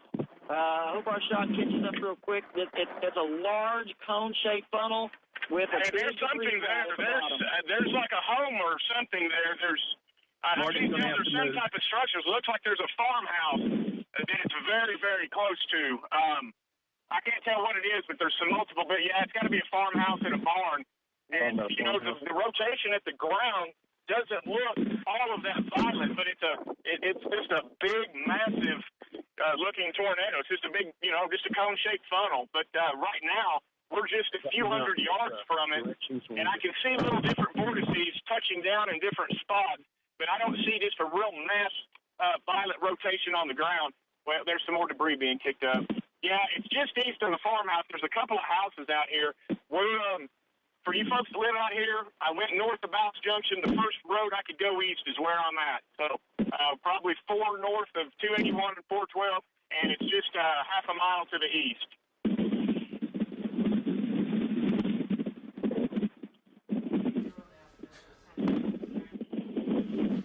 Should have picked it. I think it's dissipating. It looks like it's getting smaller. Hey, Gary, if you can hear me, we're watching it. It's still on the ground. It's still what I would call a large tornado, and it continues to move off to the northeast. Right now, the bottom of the funnel is coming to a point. I don't see as much debris. I do still see debris on the ground. Matter of fact, Gary, there's more debris being kicked up right now. It's still on the ground, still doing damage. Oh, there's a large circulation on the ground. It's multiple vortices. There's a large circulation on on the ground. It's really getting its act together right now. Kicked up. So evidently the circulation on the ground has gotten much stronger. I'm going to zoom up the camera here a little bit, and we're going to look at the debris cloud on the ground. I can't see. Oh, look at this. I see houses around, but I just can't tell looks if like there's it's any house passing. right there beneath it. It's moving right toward Winoka. It looks like it's a ball-shaped tornado. There's a large circulation on the ground. The condensation funnel doesn't go all the way to the ground. It's just a ball-shaped funnel, but there's a large circulation on the ground right now, Gary. Okay. It looks like to me it's moving very close to Winoka. Where am I at, Winoka guy? We're looking straight north at our location. We're looking straight north at it. It's at the moment it's moved about 2 miles north of us. We've got a pretty good hill here to look at it. Really good hill, and it's south of Winoka. I don't think it's directly in the town of Winoka yet. As a matter of fact, I think it's going to end up moving a little east of Winoka. At least I'm hoping. But right now, it's still on the ground. It's still doing damage. The funnel itself has gotten smaller. It's not so wide and thick at the top. It's more of a slender cone with a needle point on the bottom all the way to the ground. Yes, the tornado vortex signature on it is to the south-southeast of Winoka, but you still continue those tornado precautions. Little Sahara and also Winoka, with a little luck, this will pass just to the east of the Winoka area. So we might check in with Nick Bender. Nick, you're out in Sky News 9. What do you have? Gary, we still have a large tornado now in contact with the ground. Occasionally you will see it. It is a multi-vortex tornado. When it was crossing the Little Sahara River, we're running parallel to Highway 412 right now. And Gary, there are structures ahead of this tornado. They're little, as Kent Kilborn was called, they're little oil refinery plants things here right ahead of this tornado. Tornado, from what we can tell, is moving east-northeast, so it does have structures ahead of it, Gary. And also, when we were up farther north and east of this, near the Little Sahara, there's a lot of people up there who are out there in RVs and everything, and that's moving. I know it's a ways off, but in that general direction, so we need to get the warning out to those people to, take shelter as this tornado continues to move off to the east. You can see it's still in contact with the ground, Gary. Still violent circulation down there on the ground. It's kicking up a lot of sand and dirt, so hopefully it didn't hit one of those oil plants things there, because there's a lot of dirt around them. So it's moving through that area, Gary. Again, we're running parallel with Highway 412. We're southeast of Winoka by about 10 miles or so. So I think this is definitely missing Winoka. It's passing off to the south of it now, Gary. Okay, so it'll be going, can you see Little Sahara where you're from? Okay, so it'll be going, can you see Little Sahara where you're from, the sand?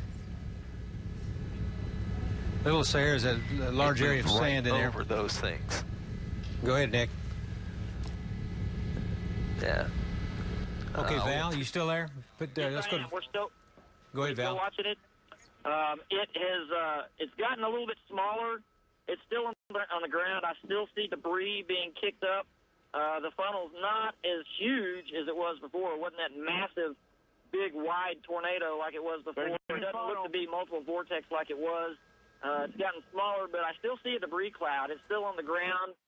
Looks like it's in the process now of trying to weaken a little bit. There's a new funnel. Matter of fact, you know what? Two we got another funnel to the west of it, Gary. Another funnel forming to the west. Yeah. Whoa. You see that? Two funnels. Two tornadoes. Tornado on the ground. We got two tornadoes on the ground. One to the west. It's formed on the west side of the circulation, Gary, and it's rapidly become a little bit bigger than the main one. And now it's all the way to the ground with a debris cloud. This one's back further to the west. It might actually come closer to Winoka. It's very, very possible. I'm going to say it's back to the west. It's on the west side. There's large debris. It's hitting something. There's large debris with the east tornado. It's tearing something up. It almost looks like a big grass fire. Whatever it is, it's really hitting something hard. Yeah, I see that, Gary. I see that, Guys, and I don't know if that's vortex from a fire that it might have started, but it is a large debris cloud being kicked up and blown to the east there. It's really tearing something up. It looks like smoke from a grass fire just being sucked up into that old vortex. Wow, we're watching Sky News now, also watching Storm Tracker video coming in. At one point here, 3 vortices, two tornadoes on the ground at one time, and another one was about to come down. So it's a huge circulation. And Gary, I would guess it's pretty close to the airport is what I would guess. It's probably about 4 miles to my northeast, and I'm pretty sure that's pretty close to the Winoka Airport. Okay, find that for me on the GPS. Winoka Airport. Is that right? See that? I see Sky News 9. Sky News 9 is looking back. Sky News 9 looking. Oh, it's rapid weakening. Talk to Nick. Okay, go ahead, Maybe Nick. to the east. Nick, go ahead. Nick? Gary, Yeah. I've got you. It's weakened. It's back up in the cloud now. You can still see the circulation that's in the base of the cloud. Got to watch really close to see if it's anything. I cannot see anything on the ground. But Gary, I don't know if you got our previous report, but it hit one of these oil depots. It is on fire. It's still on the ground. Oh, yep, there it is. There's a little condensation. Vortices on the ground. Okay. We'll have them back shortly. Let's go to Storm Action 1, Storm Action 2. This is in far northwest Oklahoma, and it's near the Winoka area. Looks like the tornado is passing a little bit to the south and maybe the east of Winoka, but continue with your tornado precautions in around Winoka and points on to the east along 281. And this thing's probably going to continues out there. Let's see. On the video. Val, are you on there on the audio? Yes, Gary. And you know what? It looks like there's a large fire that was probably started by the tornado south of Winoka, a few miles south of Winoka. Right where the path of the tornado was, there is a lot of smoke being kicked up and blown to the east from what it looks like a large fire. Yeah, I agree. It looked like I've seen a big ball of debris, like it hit something, and then all of a sudden, just the smoke just started pouring into the sky.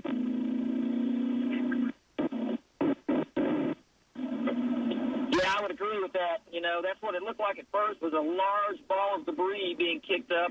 But, I don't know what it hit to start that fire, but it's black smoke. You know, grass fire is white, but this is black smoke being kicked up, so I don't know what's on fire, but it's oil. It's making a lot of smoke. Probably a tank battery. Yeah, it is tank battery, it looks like. Okay, yeah, fire. And it's still burning. Yeah. You know, I don't. It is.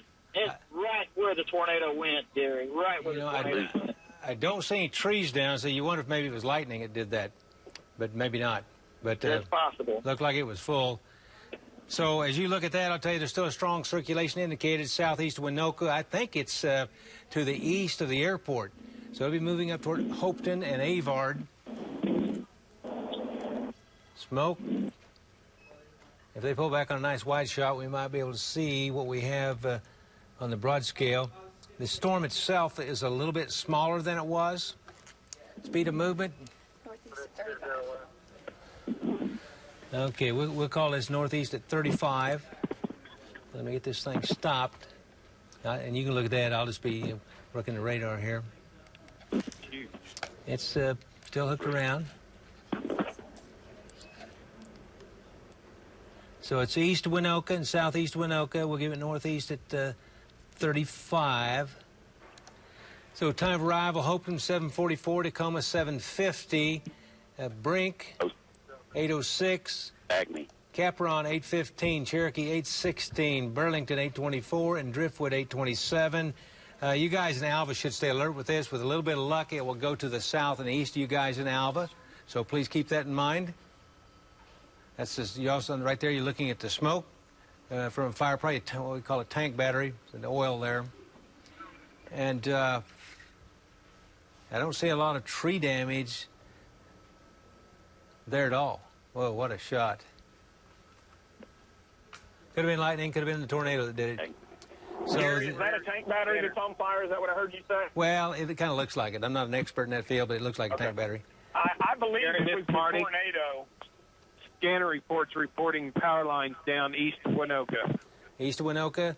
Okay, that's where the action is now. It's on east of Winoka. There's the fire. Hopefully the ground is wet. Very wet. Tornado warning. The storm is northeast of Alva. Okay, we'll continue with a tornado warning. This one is northeast of Alva, up toward Capron. So you guys in north central Oklahoma, as you look at that, I'll just tell you where it is, all right?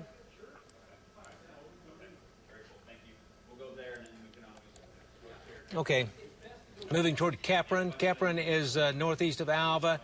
So from Capron over toward Burlington, then up toward Kiowa, Kansas. So it doesn't look too strong at this moment, but it is there. So we'll be looking at this warning, tornado warning. This is northeast of Alva, over to Capron. It'll be south of Hartner, Kansas, and very close to Kiowa, Kansas, and then along Highway 8 and just to the west of Burlington there, and then northwest of Burlington. So tornado warning up in far northern Oklahoma. And let's see what we have here. Still have a classic hook echo. You're looking right there. Classic stuff. And the velocities are not quite as strong as they were, but, you know, they cycle. And we're still indicating a mesocyclone. And we'd have the mesocyclone east-southeast of Woodward, which I'd say it's about not quite halfway between Winoka and Tacoma, moving up toward Hopeton. So you guys keep in mind, still a strong circulation in there. We have a few other storms developing back to the west, but this is our main one right now. And let me move that rascal around a little bit. So here was Winoka, past Little South Winoka. You saw it go across the river and moving northeast, Hopeton, Tacoma area. So continue with the tornado warning along Highway 45 west of Winoka. And let's see, that'll be Highway 281 from Alva, south of Alva, down toward Hopeton. So Alva, that one tornado warning is northeast of you, and the other one's down here. This one looks like it will move northeast toward Hopeton, Tacoma, Lambert. You guys in Cherokee will need to watch it, also Ingersoll. So we have that. Basically, we have two warnings, one northeast of Alva, getting ready to move into Kansas. Then we have another one that's produced that large tornado you just saw, and it's moving northeast. So this misses Avard, but Hopeton and Tacoma, and then along Highway. If you live along Highway 45, or know anybody lives along Highway 45 between Winoka and Carmen, call them, whatever, Twitter them, send them an email, let them know that this thing's coming up the way. We have people all around it. We're not seeing any more tornadoes at the moment, and we might re-rack that and show it. We've been looking at rotating supercells all day long, and this one in the middle of the screen produced the tornado to the southwest of Winoka, and to the south of Winoka, and to the southeast of Winoka.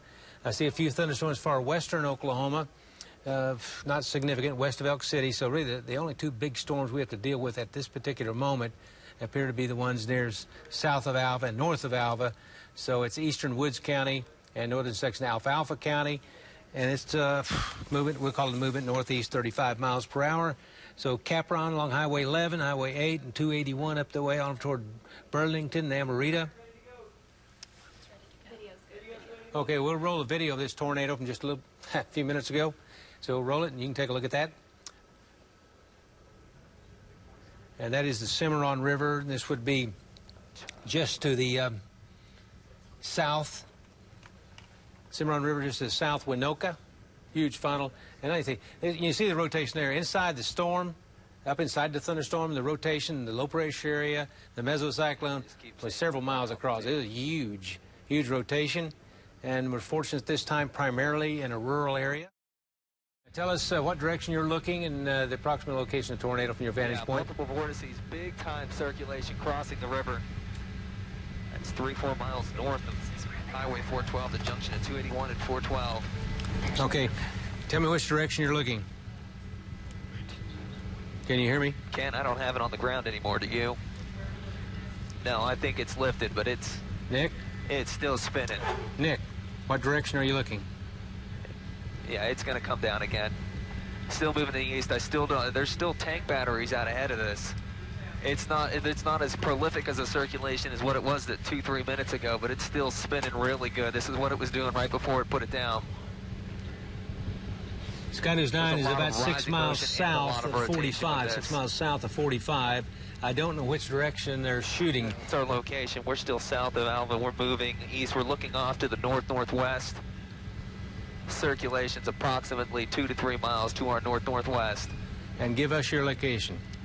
Do not see any contact with the ground right now, but still a lot of rotation with that wall cloud. A little bit ragged, but a lot of rising motion.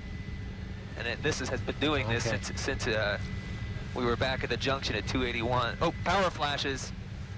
No, it's still on the ground, Gary. This is not going to be your typical tornado where the condensation funnels all the way down. This looks like it'll be a little bit to the south, a little bit to the south of Highway 45. More power flashes, multiple right before you turn flashes. north, go to Alva. That's going to be right along Highway 45, and also the highway coming directly out of the Alva area. If you live down there where that intersects, there it I think that is, yeah, when that intersects Highway 45, you can see the large hook echo in there. At least I can see it, and I'll just tell you about it. It's along, and it looks like along and just to the south of Highway 45, due south of Hopeton. Yes. Tacoma and Carmen. Okay. All right, so they look like they're 1, 2, 3, 4 miles from it, to 4 miles south of it, looking to the north-northwest. You see the rotation's increasing again as we speak right now. So you live along, and anybody that lives along Highway 45, the east-west road, halfway from Winoka to Carmen, on over to Carmen, to Hopeton to Tacoma. Just keep in mind, call them, whatever you need to alert them. So right where 281 intersects 45, that's right where it is, moving northeast toward Tacoma. Go ahead, Nick. Gary, that is exactly right. We're running parallel with 281, and it does appear that Tacoma is in the path of this tornado.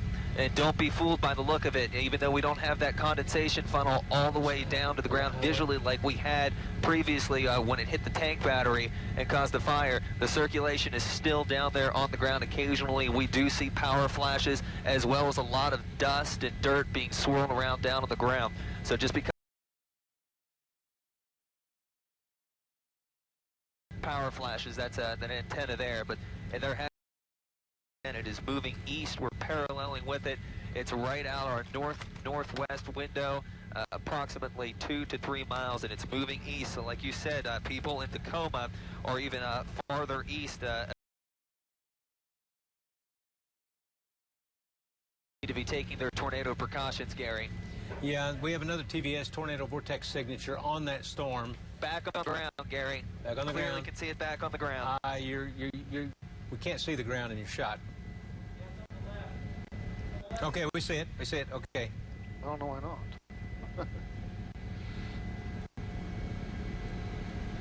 So once again, this will be along Highway 45 in northwest Oklahoma, between Winoka and Carmen. It's up and down. South of Hopeton, strong. The velocities are increasing with it.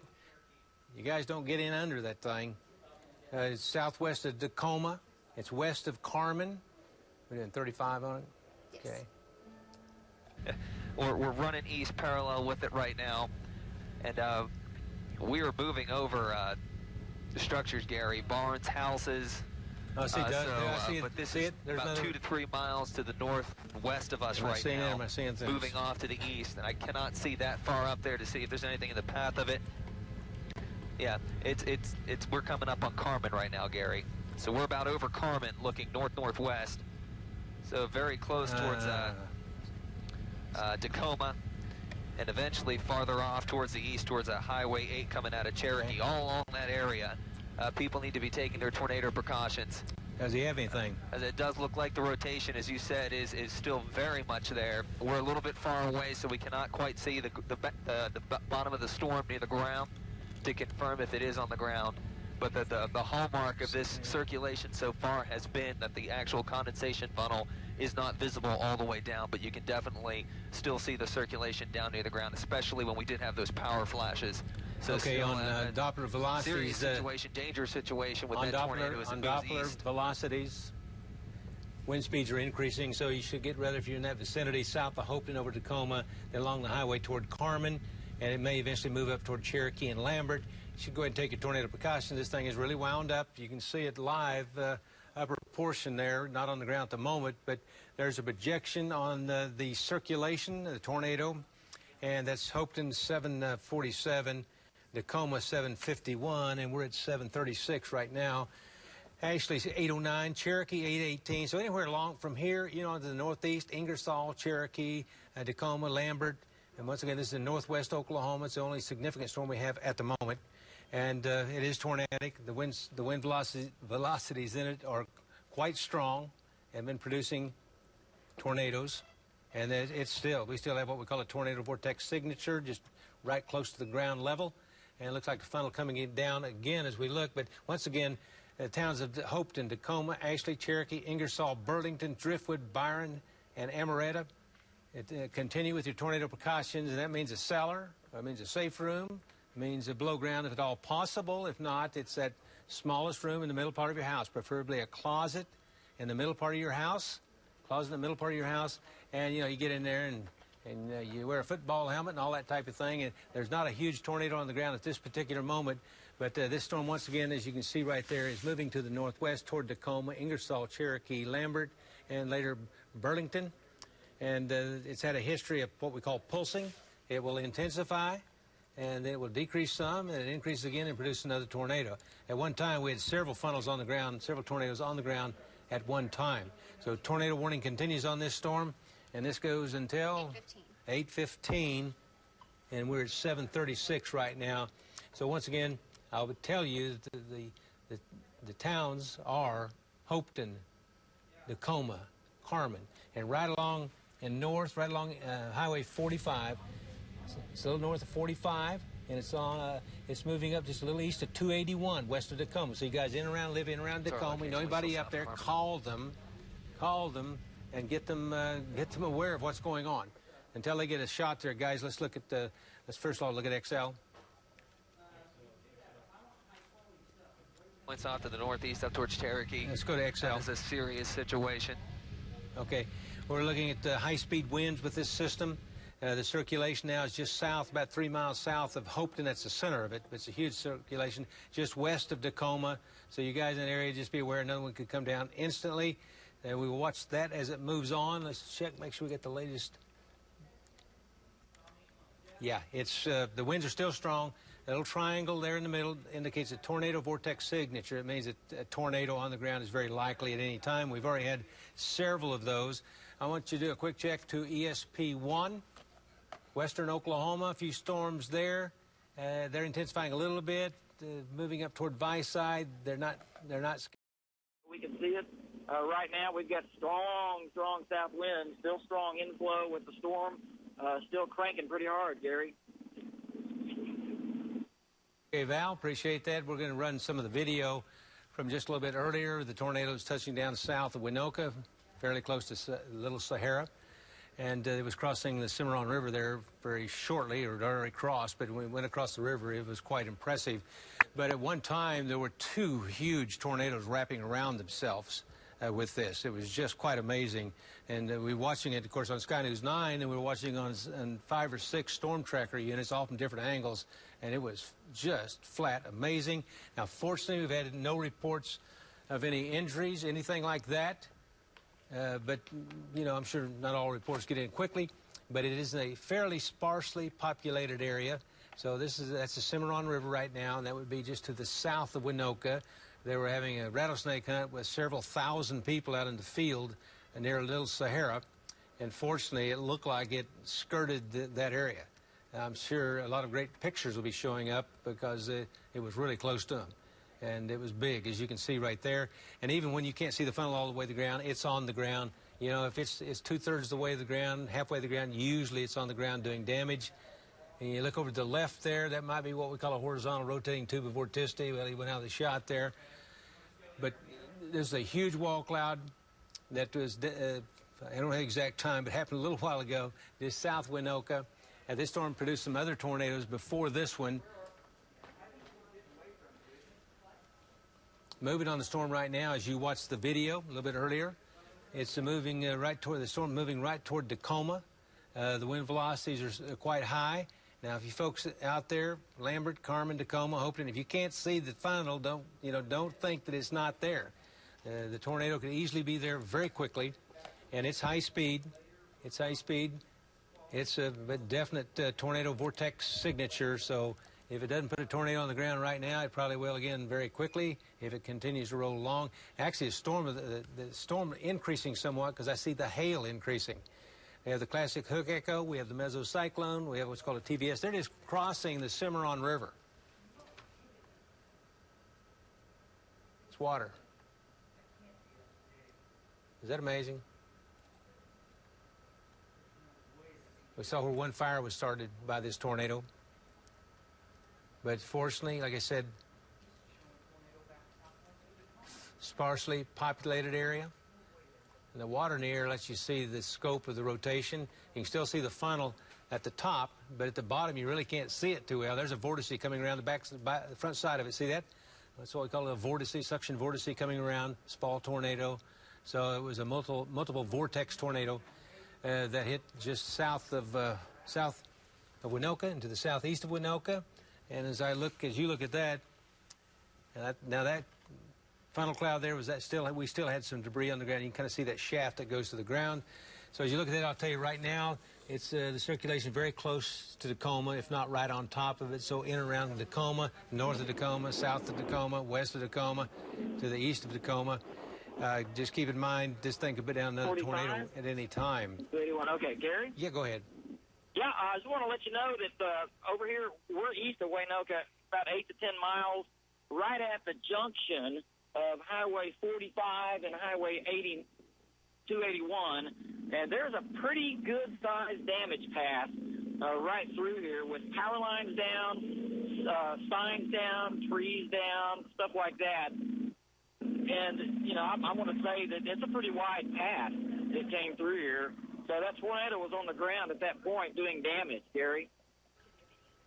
Okay, appreciate the report. Damage path, I know you can't tell you how wide it might be, but Highway 45 and Highway 81, this tornado passed through there. It was a bit earlier and did damage. And we're watching the circulation. As you watch the video, just keep in mind something like this may come right down in your backyard in the Tacoma area. Actually, I see two areas where there could be tornadoes. One is just like a mile northwest of Tacoma, and the other one is just a hair east of Hopeton. Strong couplets, what we call in both those areas. Now, the tornado is actually indicated by what we call a TVS very close to Tacoma, maybe a mile north or over Tacoma. And there's another shear area back to the western near Hopeton where you see the green and you see the red very close together. And then back here with that triangle, that indicates a TVS, tornado vortex signature, and that means a tornado. So if it's not on the ground, when that happens, you expect that it might come down at any particular time. On ESP2, there's your classic hook echo, and there's Tacoma, which is right on top of you. Can you hear me? You go ahead, Bobby. Okay, right now I am 1.5 miles south of Cherokee, and what you're seeing in my video shot right now is a very large wall cloud just to my southwest. It's got rapid rotation, and it does have a cone-shaped point to it. So it's about halfway to the ground, and it looks like it is making its way over towards the Cherokee area. As a matter of fact, it's still too far away, so it's really obscured by rain right now, but it looks like there could be actually a vortex on the ground, Gary. Ooh, a lot more damage here. Very strong, rapid rotation. I'm going to go ahead and zoom in on that area that I'm looking at.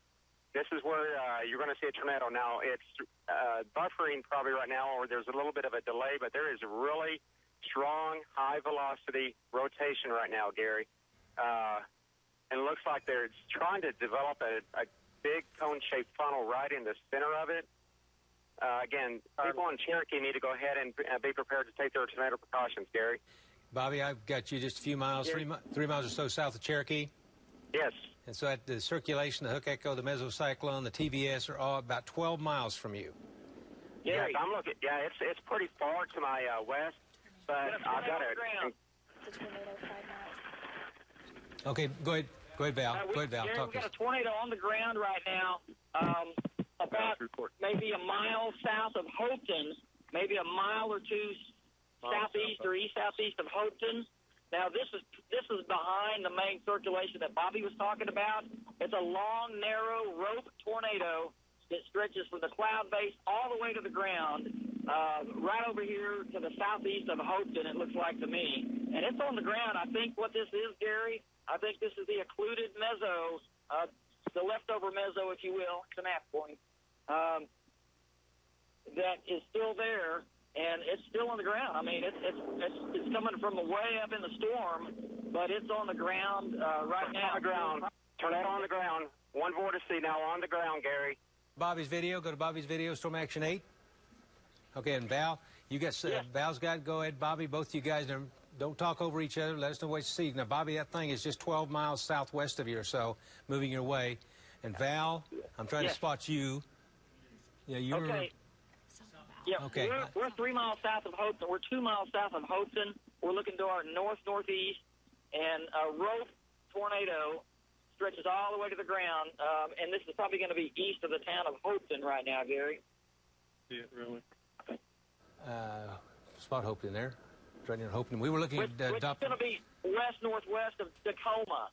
Okay, the Hopeton one though is weakening rapidly. That was, like you said, the old mesocyclone. The other one is intensifying rapidly. Solid tornado vortex signature just north. Gary, I got a multi-vortex tornado now on the ground. I got 2 vortices spinning around each other. Okay, just hold your position. This thing did multiple vortex a little while ago. We have very strong rotation on Doppler, so as you look at it, I would tell you guys in Lambert, I'm just going to name off some of the towns. Lambert, Ingersoll, Cherokee, Driftwood, Byron, Amorita, Waldron. You guys, Cherokee, 812. It may be coming a little bit faster. I'm going to put a new projection on here, so bear with me. Have we got Bobby's video up there? Let's go, Bobby, Storm Action 8. Okay, Bobby, Storm Action 8. Thank you. And funnel cloud halfway to the ground, very large funnel cloud halfway to the ground.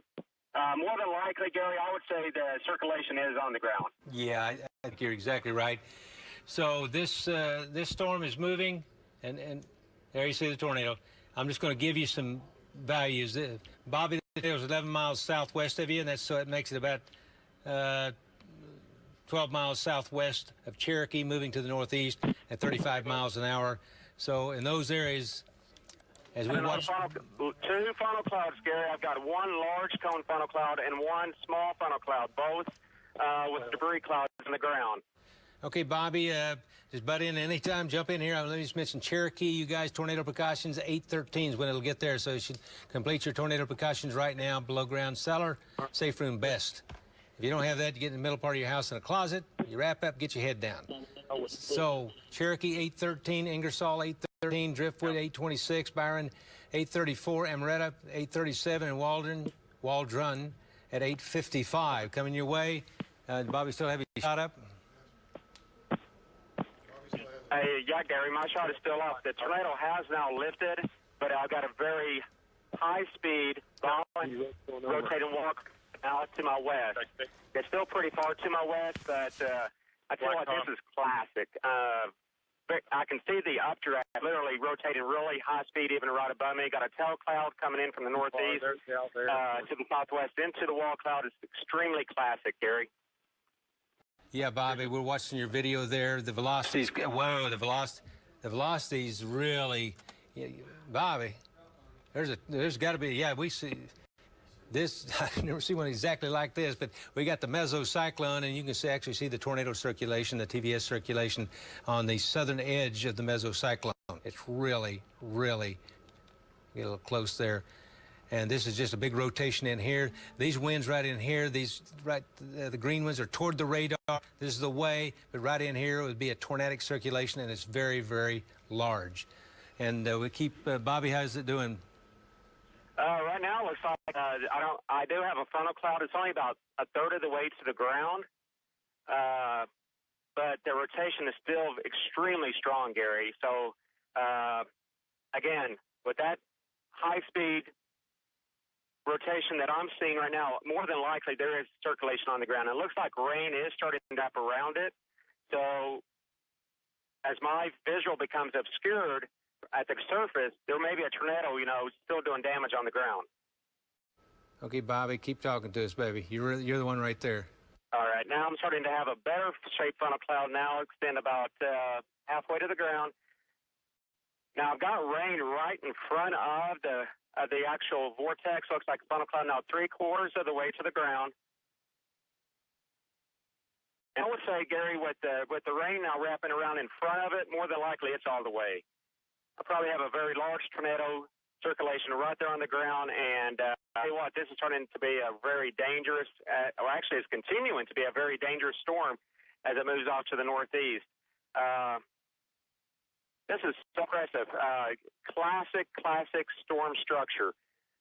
The entire updraft is rotating just to my west, northwest. Tail cloud going in from the northeast to the southwest. Very large cone, funnel-shaped cloud now to my west.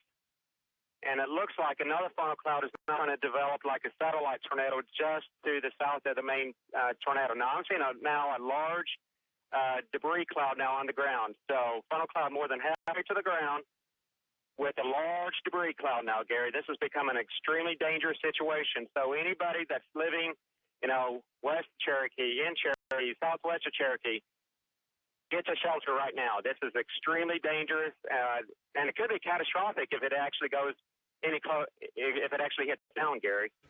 Very large debris cloud. I think it's like 10 miles. Wait, Bobby. And I've got, wow, my inflow winds now have increased up to 35 miles per hour. And they are right now out of the southeast. Very large tornado now, Gary, just to my west-northwest. And I would not be surprised if this actually continues to be a long-track tornado, Gary. This is a very huge circulation.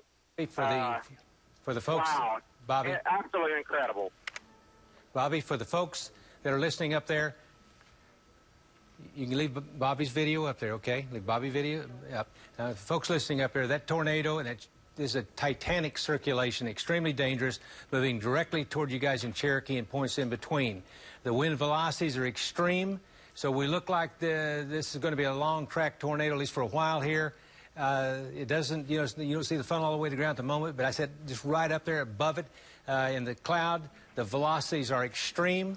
This could produce extreme winds, obviously, a very powerful circulation, strongest one we've seen in a while. In fact, it's the strongest we've seen since the Piedmont tornado on radar.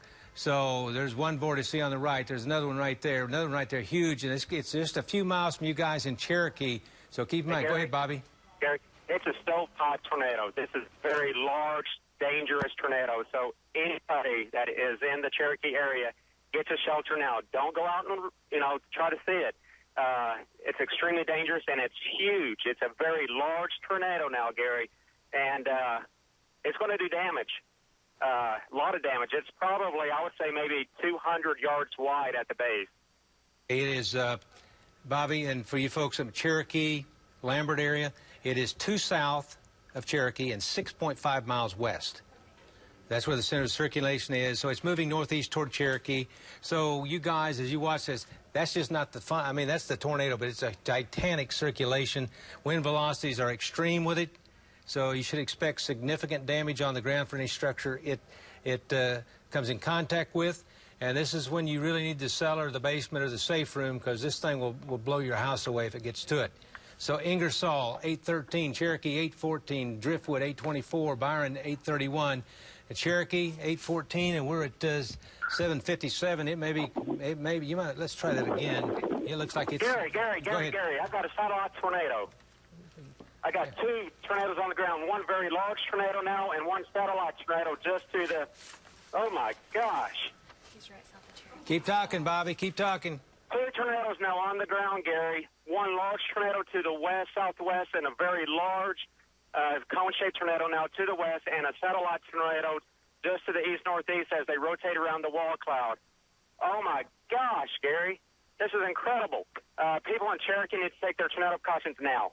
If you haven't already done so, this is turning into an extremely dangerous situation. Okay, this tornado is, Bobby is just west of Great Salt Plains. He's south of Cherokee. He's now 1, 2, 3, 4 miles south of Cherokee, looking to the west-southwest. A tornado has to be very, very close to him. The winds are extreme. So you guys in and around Cherokee, take your, boy, if you haven't done it, take your immediate tornado precautions. So Cherokee, Ingersoll. Shut your door. Wow. It's moving. We call it northeast. Bobby, now the circulation with a little luck, but we're not going to pull luck in this thing yet, but tornado continues to be indicated just west of Cherokee by about 5 miles. There's Bobby's shot. This gives you some idea how big the circulation is. It's huge, and it's high speed, and the tornadoes are indicated more than one. You see a debris cloud on the right, debris cloud on the left, and it is, the circulation, I'm guessing, probably inside the storm is 5 miles across, somewhere in that approximation. It's a huge circulation. It is a type that you need to be below ground. On that one on the left, or any part of this big storm comes to the ground, you need to be below ground if it hits your house. It's moving directly toward Cherokee. Now, like I said, there's 2 of them right now, both big. We may get bigger, maybe get smaller, but the circulation is fierce. And so this is a situation where you really need to be below ground. And, okay, Bobby, you moving? Yeah, Gary, I'm moving north towards Cherokee. Got 2 tornadoes still on the ground, one to the west, one to the northeast of it. And it's a new tornado under a new wall cloud that formed very quickly. 2 very large destructive tornadoes now on the ground, Gary. Right now I'm just on the south side of Cherokee, south side of town. Absolutely amazing, Gary. It looks like the tornado to the west is getting a little bit smaller as the one now to the east-northeast is becoming the dominant tornado, and it's actually getting enormous, Gary. It's a huge wall cloud with a very large cone funnel cloud now right underneath, Gary. As soon as you can get back and get that shot reestablished, we can see this thing. Is it Bobby shot? Bobby shot. And where you see that, when you see that dip right there, there's still a remaining tornado on the left-hand side, one on the right, and that bulge down there in the middle there's probably rotation and tornadic winds on the ground right there. This thing is really big. There's a huge circulation. What we can hope for is that we don't get the quarter-mile or half-mile wide tornado out of it. It hasn't done that today, but it's produced some big ones. But the circulation is gigantic, and as Bobby Payne, he's moving up toward Cherokee. And so in the Cherokee area, you take your tornado precautions. It's very close to Cherokee. Gary, yeah, go ahead. Ingersoll is an immediate threat. It's just south and southwest of Cherokee on my update. I just got a brand new update. Okay, I got it southwest of Ingersoll, just west of Cherokee. There's a new one. You can see both tornado vortex signatures in just a moment. You'll see it here in just a second. It's just south of Ingersoll on the latest one. Okay, we got this one right here due west of Cherokee, southwest of Ingersoll. So Ingersoll, well, let me do this. You guys, Ingersoll, Driftwood, Byron, Amorita, Waldron, Manchester, and Gibbon. You still should go ahead and put Cherokee in there for the present time. So coming up in 3 seconds, you're going to see it. There's okay. two different circulations. If you live west, if you live in Cherokee, west of Cherokee, north of Cherokee, take your immediate tornado precautions. This is a type of system that blows away your home. So we've got a circulation very close to Ingersoll now. So 808. So it's basically in the Ingersoll area, and that huge circulation. Have them right now. Okay, all right, when they come up, we'll get them. So we're looking at that whole area from the tornado on the left to the tornado on the right. The whole area is rotating. And I don't know, Bobby, how far away are they from you? Right now, I think, for the most part, I think their tornadoes are going to actually miss Cherokee just maybe a little bit to the northwest. Okay. I still have 2 tornadoes, though, on the ground, Gary. I'm trying to get north of Cherokee so I can get a little bit closer. Okay, one fog cloud has lifted. I still have 1 on the ground to my northwest. It's starting to look out. It's starting to like the one to the west-northwest is starting to rope out a little bit. The one to the east of the other tornado has actually, the funnel is still about halfway to the ground, but I don't see the breeze cloud right now. I'm trying to get through the north side of town. Okay, it looks like it's going to be north of Cherokee. So anyone living north of Cherokee right now is in extreme danger, Gary. Okay, we still have, we've included Cherokee in our projection, but it's just okay, there we go. Got the debris cloud on the ground about half mile to my north, Gary. Half mile to your? North. To your north. As soon as you get up here a ways, Bobby, if you can settle down near a cell tower, and we can watch this a little better. But yeah, moving on up north's good. So with a little luck, it's going to go by Cherokee. It's moving in on Ingersoll right now. So the area of Ingersoll is basically on top of you. Driftwood, 819, Byron, 826, Amorita, 829. Marty's on the get there and has a tornado on the ground. Okay, Marty, we'll go to Marty's audio. Go ahead, Marty. Gary, we're going to be sitting about, actually driving east on Highway 64, 8 miles east of Alva. We had a tornado on the ground. I don't see it right now. It may have got wrapped up in that rain. We're trying to establish a connection, but we did have a tornado on the ground and would have been Marty? south of the intersection. Marty, there's a huge circulation to your east. Be careful when you drive east. There's several tornadoes on the ground right now to your east. You just can't see them from your vantage point, so be very cautious as you move on to the east. It's a gigantic circulation, and it's moving. It's in the vicinity of you folks in Ingersoll right now. So Ingersoll, with a little luck, it's going to go a little north of Cherokee. Would you agree with that? Yeah, Gary, I'm going to say I may try to get, it looks like it's going to be just north of Cherokee and south of Highway 64. It's going to be right in that area. It's getting ready to cross, let's see, I believe this is Highway 8. Highway 8 that goes, or 60, yeah, it's Highway 8 that goes north and south. So it's getting ready to cross the road right now. So it's crossing north of Cherokee. Highway 64, it's the east-west road, Highway 64, crossing the highway, I guess it's Highway 8, like you said. So Driftwood, Byron, Ingersoll, maybe it's bypassed Ingersoll, but there you can see debris cloud on the ground. And by the way, those of you new to this part of the world, or any place where they have tornadoes, which includes most of the United States, sometimes you may not see the funnel all the way to the ground, but you'll see dirt and debris on the ground. That'll mean the tornado is on the ground. And we can still see a lot of dirt and a lot of debris right there. With that particular storm, I can see the wall cloud right above it on Bobby's shot. Okay, power line flashes as it's crossing the road. Power line, okay, Bobby, it's passing. It's crossing, I believe it's Highway 8 that goes north and south, but it is crossing the road right now.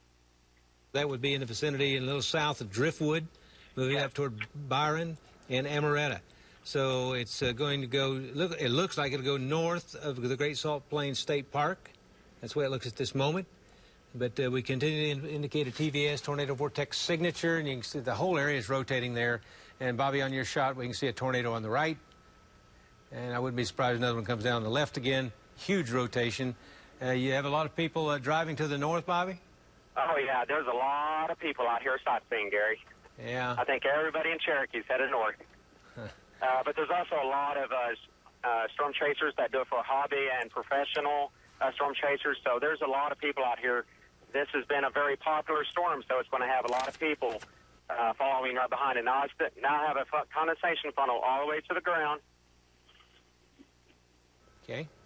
And it's going to be very close to probably the intersection of Highway 64 and Highway 8. Okay, that'd be Highway 64 and Highway 8 north of Cherokee. Right now, there's a rotation.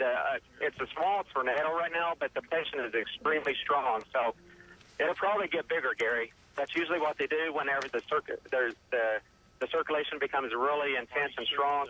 The tornadoes tend to get bigger. Now I do have a debris cloud on the ground with the condensation funnel now extending all the way to the ground. Okay. You're the man in the field. I'm moving a little bit further north out of Cherokee. Large tornado, large circulation, large wall cloud, high speed, violent rotation now just to my north. Yep.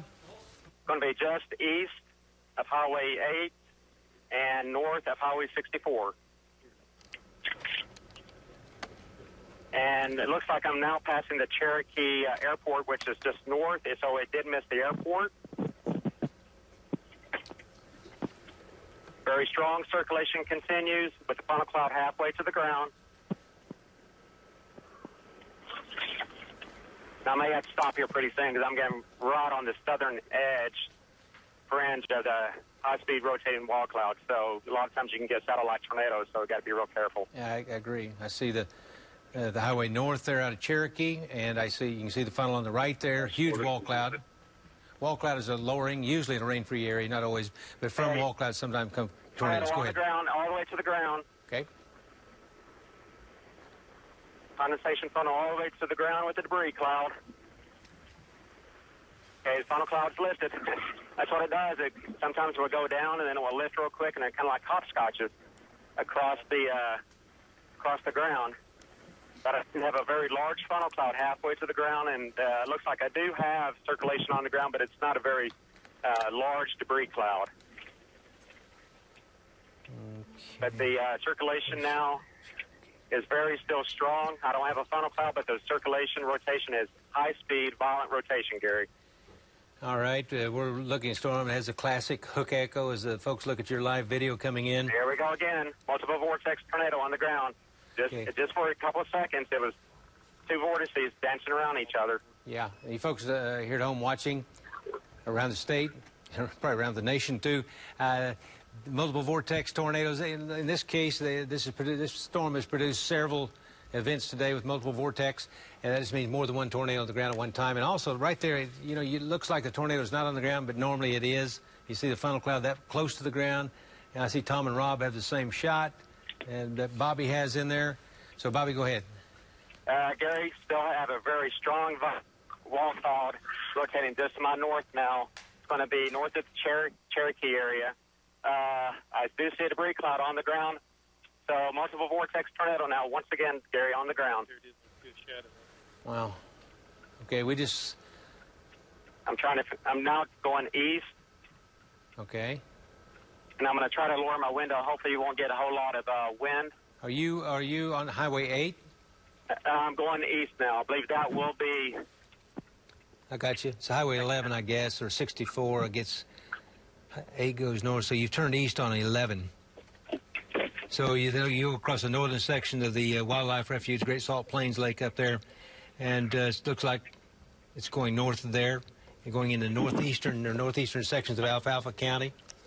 The motion on the storm is absolutely unbelievable. He's getting ready to go east. Val's right there, too. Okay. Circulation's right here. Okay. Can I see it at home okay, you think? Well... you can take it if you want, just to show the terrain. Let's wait just a second here. Whoa, look at Tom and Rob's shot. Let's go Tom and Rob's shot. Go to Tom and Rob. That's yours or mine? What do you think? Okay. Are you on a shot, man, sir? Rob, Tom? Yes, Gary. We're on Highway 8 here by the Cherokee Airport, looking northeast the circulation. As Bobby's been saying, it's a very large, rapidly rotating wall cloud with occasional debris underneath it now. Don't see any funnels with it, but it's just very impressive rotation with it. Okay. Yeah, great shot you guys got there. The velocities are still quite strong on Doppler radar. It's going to come very close to Byron, is the name of the town. 824, and that's not very long from now. In fact, I think it's going to go faster than 824 the way it's looking. So the circulation runs from Burlington to down north of Ingersoll toward Byron, B-Y-R-O-N, Byron, and then later move on to the northeast. But the movement is at least northeast 40 miles per hour with it. And I'm going to take a look at some velocities. I would stay on their shot there, guys. And I'll just tell them what I see on the velocities. I see Val's got the shot, too. We have Val on the Gettner. When Val's on the Gettner, you can put his pick up, and we'll go to Val and Gettner. Val, go ahead. Val's not there yet. There's Val's shot. They're all out in the same area now. Storm trackers are up surrounding this particular storm. So Val, storm trackers Val, Naomi Carter have it. Let's see, Marty's had it. Tom and Rob, Bobby. All of them are in Gettner except Val. They're all in Gettner. Okay, Val's not in Gettner at the moment. So this storm is moving. We're going to go very close to Byron, and that's on Highway. Is that 58 up there? Yeah. And so most of the storm trackers are around Highway 11 shooting to the north, so this thing is going into northeastern Alfalfa County. It'll be north of Highway 11, and it will be east of Highway 8. 8 is the road that runs north-south through Cherokee.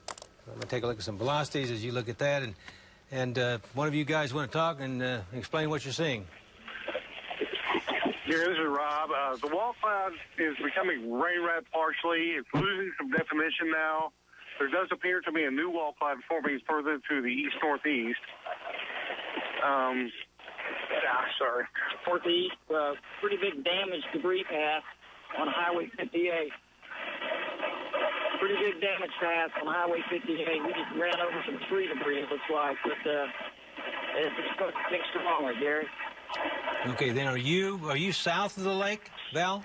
Gary, no, we are on Highway 58 north of 64, about 2 miles, and we're looking to our northeast. And it doesn't, it's hard to see if it's still on the ground at this point. I saw a power flash just a second ago when I was talking to you. I'm assuming there's still being damage being done on the ground. It's hard to really tell, see any well-defined funnel with it or anything like that, but that's the way it's been the whole time. Oh, more power flashes, Gary. It's on the ground. The velocities are extreme. The wind speeds in it are extreme. Tornado vortex signature at ground level right at this moment. More power flashes. You listen to me, Val. Tornado vortex signature, tornado on the ground via Doppler radar, and that confirms your observation there and everyone else's observation. So going through the power lines, and that is going to be south of Driftwood. Right now, it's lifting up towards you guys that live in and around Byron, B-Y-R-O-N, and Amorita. So moving northeast 40 miles per hour. And that's the only big storm we have in the state. There are a few other ones forming back just south of Woodward. You guys in Woodward, those don't appear significant at this particular time. I need that road. And so we'll have on velocities, and Val, anytime you need to speak up, go ahead. Got it. Val? Okay. Yes. Anytime you need to say anything, just jump in there. Anytime any of you guys have anything, just jump in. Well, Gary, we keep seeing power flashes with this thing to our northeast, and it's going to be about 4 miles north of Highway 11, 4 miles north of Highway 11, and about 1.5 miles east of Highway 58, I believe, here to the north. Continual power flashes. I mean, we don't see any right now. We probably saw 5 or 6 power flashes about 30 seconds ago to our northeast, Gary. All right, Val. Okay, we've got you located. The velocities on the storm still indicate there should be a tornado on the ground. Apparently there is, with all the debris and such going on up there. Yeah, we got a satellite funnel forming, Gary. Another satellite funnel forming next to the circulation. Okay. And it looks like it's almost halfway to the ground. And it's on the west side of the large circulation there, where the power flashes were. It's probably about a half a mile or 3/4 of a mile west of where all the power flashes were. So even around the edge of this, we've got circulation. This is a very dangerous storm, Gary. Well, yeah, I agree with that. And there's a lot of farms and ranches and stuff in that area it's moving through or going toward, and to the northeast of Cherokee. So you folks up there, if you live out there, you know what your safety precautions are, and this is one you probably shouldn't mess with. The velocities in this thing now, just southeast of Driftwood, southwest of Byron, are extreme. So, it could put down a very large tornado at any time, or another multiple vortex tornado. And it's just kind of in the distance there. We'll get Bobby Stream back here in a minute. Val is also buffering, and it's huge. The circulation is huge. What's it look like to you now, Val? Yeah, Gary, just in the lightning, we just saw a pretty large tornado on the ground beneath the main part of the wall cloud, right where we were seeing power flashes a little bit earlier. Looks like we've lost the satellite tornado that was with it, but a tornado on the ground. There could be a funnel all the way, a funnel cloud all the way to the ground. Oh, we just ran through a tree branch. Didn't even see it until the last minute. We just ran over a big tree branch. The tornado obviously is doing damage still. I mean, even though you can't see a funnel sometimes all the way to the ground, we had almost a continuous damage path from where we saw it 20 miles back to the southwest. So this thing means business, Gary. Keep talking. I haven't seen any power flashes lately, but every time it lightnings, we can see what looks like a funnel all the way to the ground to our northeast. This continues to be a powerful circulation, probably doing considerable damage to any structures it encounters. It's a little to the southeast of the town of Driftwood, and we'll take a look at the latest velocities, and it's really, really tight, high-speed winds, so it's moving right towards you guys in Byron. So Byron 826, 819, they'll be right, it's 819 right now. So in the Byron area, from southeast of Driftwood up toward Byron, Amorita, just to make sure you continue with your tornado precautions, because this thing means business. The velocities on it, the wind speeds inside the thunderstorm are extreme, and it's put down several tornadoes now, and we're just thankful in most areas it was not that populated. But the circulation is what we call very tight right now, which means it should be putting a tornado down. But look at the funnel. We got a large funnel forming, Gary. Okay, Val. Large funnel forming back. Oh, take Alan's shot. Take Alan's shot. So, okay. Val. Okay. Oh, it's on the ground. Large tornado forming. straight north of us here, Gary. Check the screen. Large tornado on the ground, Gary. It's a very large cone-shaped funnel on the ground. Oh, this is turning into a big one right now. Straight north of us. This was west of where the earlier power flashes were. This thing is getting bigger by the minute. We just reset our stream, so you might be able to get us right now. We got full bars. Large tornado on the ground, Gary, about 1.5 miles straight north of us, of our present location. I'm going to tell you where I think this is. The town of Driftwood. It's going to be about 1.5 miles southeast of Driftwood. That's approximate location, about 1.5 miles or so, maybe 2 miles southeast or east-southeast of the town of Driftwood, Gary. 7, Storm Action 7. That'll be Tom and Rob. They can see the tornado in the distance there. So this storm continues. It's moving right up toward Byron. In fact, you guys in Byron, I'll be really surprised you don't have a huge tornado or multiple vortex tornadoes on the ground a little to the southwest and west of Byron. So this thing leaped northeastward. So it's Byron, Amorita. This is all north of Cherokee, north central Oklahoma, moving northeast 40 miles per hour. So tightly wound. Now, the whole circulation itself is not as big as it once was, but it still does indicate a very tight circulation. It looks like it could easily produce another tornado. So Val's looking due north. It's coming right toward Byron, coming up right toward Amorita. Moving north, moving Gary, northeast. Yeah, go ahead. It is moving right towards Byron. Yeah. I mean, it looks like it's either going to hit Byron or maybe miss them just to the southeast, but it's going to be too close to call on that one. And Gary, it's getting bigger. The more it goes, the bigger it gets. Yeah, the circulation on it's got tighter and very strong. Okay. If y'all just now picked up our shot, it's a large tornado. Gary, I'm going to estimate 1/4 mile wide at the base.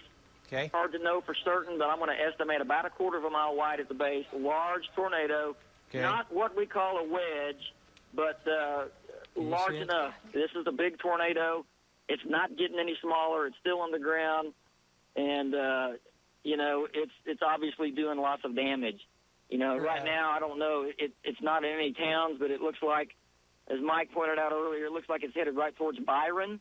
So, man, anybody in that town of Byron, man, you should be in your safe area right now. Go to safety because you're in danger. Gary? That's it. Yeah, it is huge. We saw a lightning flash then, Val, and you see a huge funnel.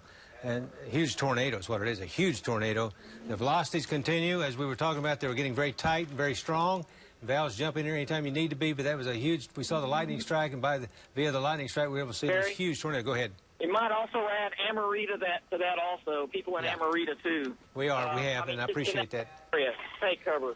Anywhere the rural areas from Driftwood, it's north, but it's in the Byron area, moving directly toward Amorita, or Amorita, whichever one's the correct pronunciation.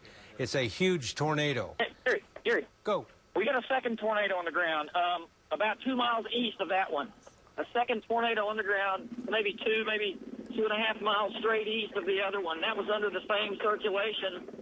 This storm is amazing. I can't believe how it's producing 2 tornadoes and 2 miles apart. It's not even the same circulation. It's a different circulation. Another tornado on the ground, 2 miles, probably directly east, maybe even 2.5 to 3, directly east of the large tornado, Gary. How far north of you is it?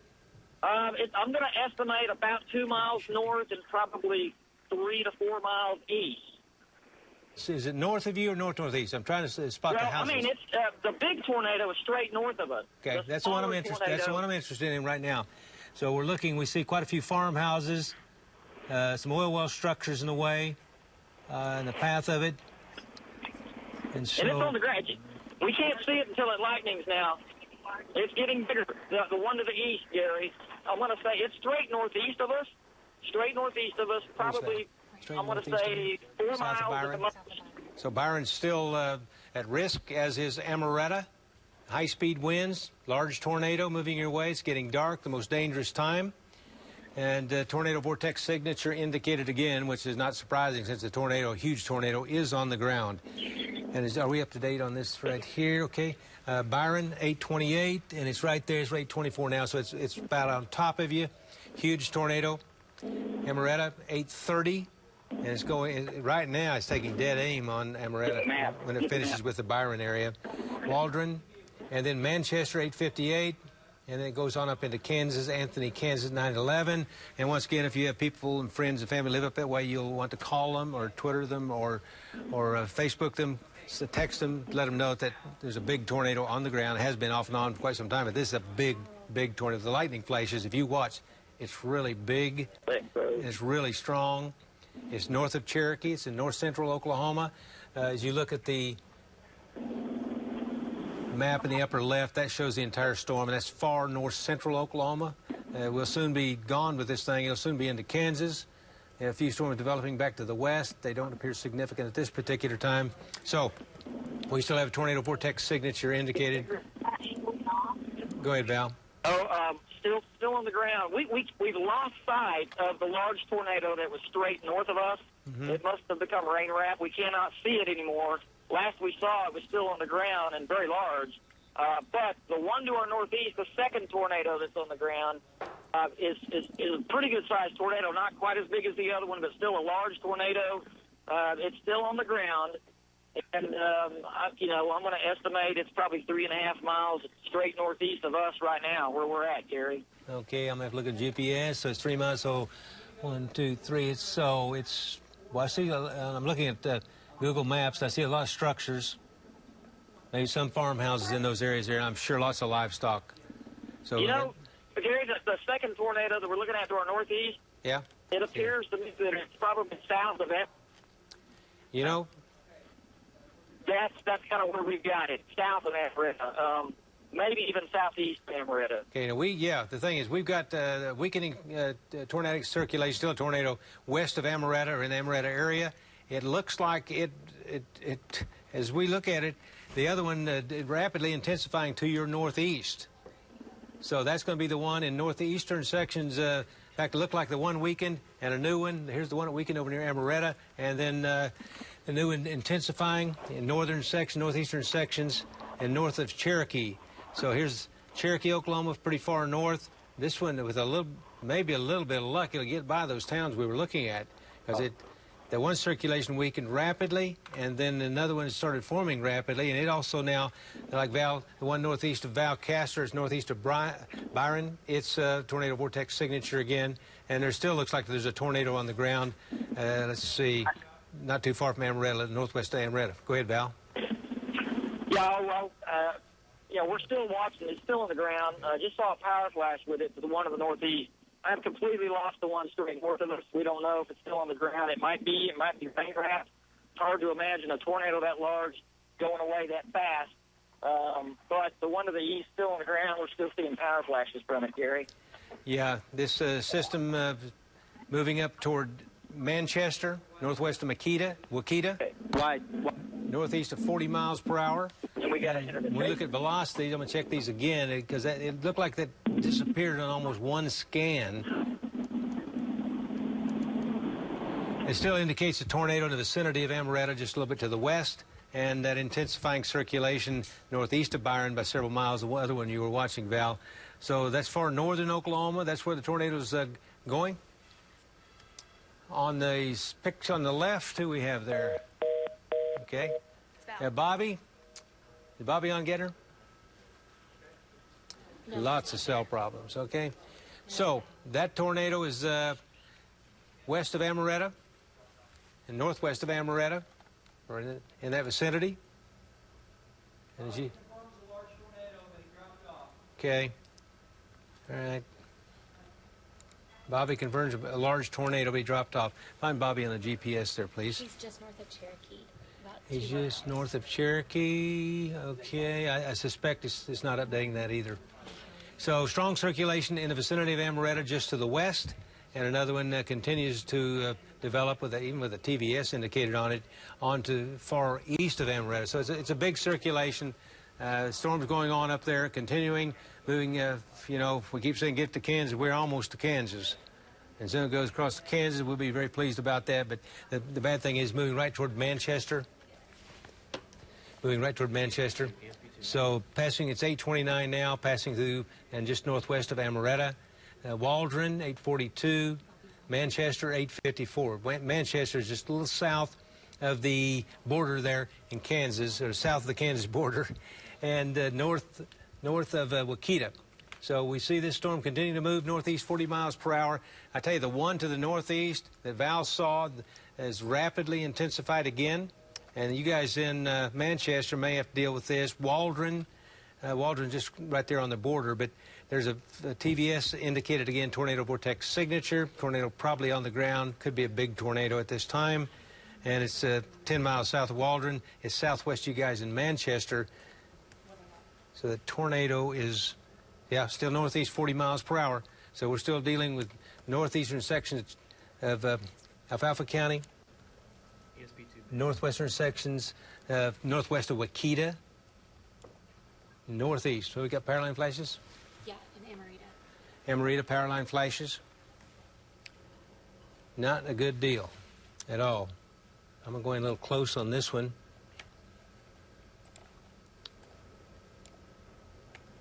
I'll take those time arrivals off because you folks, they're there. You should be already done what you need to do. Go ahead. Go ahead, Val. Okay. I'm going to go in a little bit closer. Here's Manchester. Go ahead, Val. Yeah, tornado still northeast of us. Got a big debris cloud with it also. East of us. Is that the tornado in the middle of the screen? It's Bobby's shot. Bobby's got a tornado in the middle of the screen there. GPSs are having problems too because of the cell problem. So Bobby is, says near the Cherokee airport. I suspect he's moved on. I think a GPS probably not updating. He's lost cell service. So we can indicate a tornado just south of Waldron, southwest of Manchester. It'll be northeast of Amorita and northeast of Byron. It's just a few miles from the Kansas border.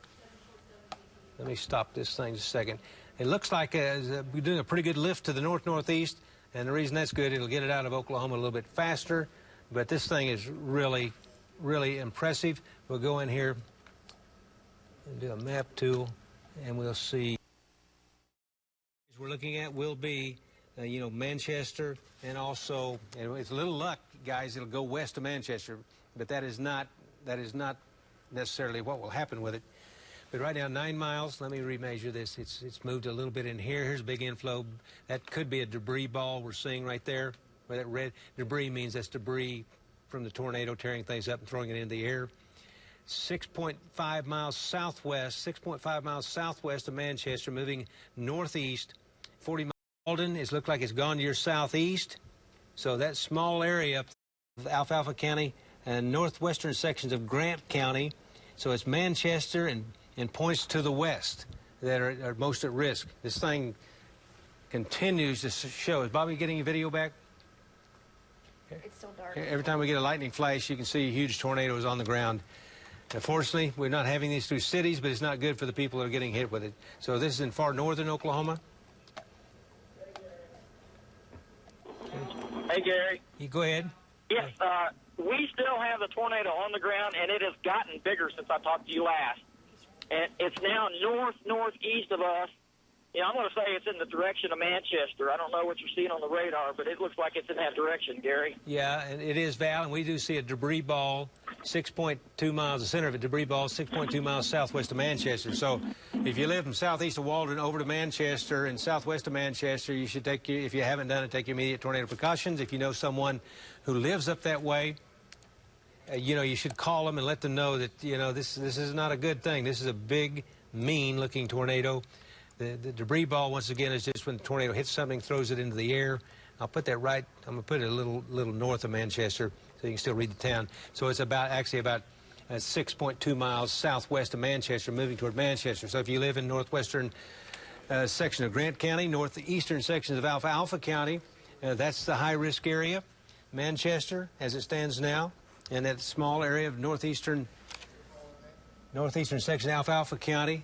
On velocities, we still see strong velocities. So I imagine we're still having a tornado on the ground at this particular time. Yes. Getting a lot of questions about the metro. Want to know about storms later on. It still looks like between 10 p.m. and midnight we're going to get more storms that form and move up in here. Okay. Alrighty. Thank you, Michael. Yep. So later tonight here in the metro, it'll be late. What time is it now? Well, gosh, 8:30. Not that. Later tonight, you know, it could be midnight. It could be 10 p.m., midnight. Even later, we get some storms here in central Oklahoma.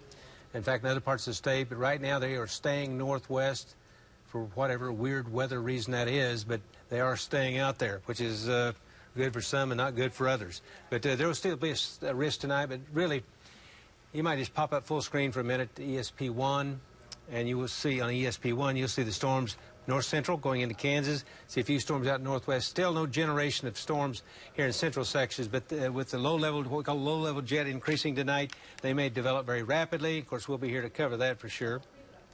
And this system up to our north, it is, like I said, it's powerful, strong. Northeastern Alfalfa County, northwestern Grant County up toward Manchester.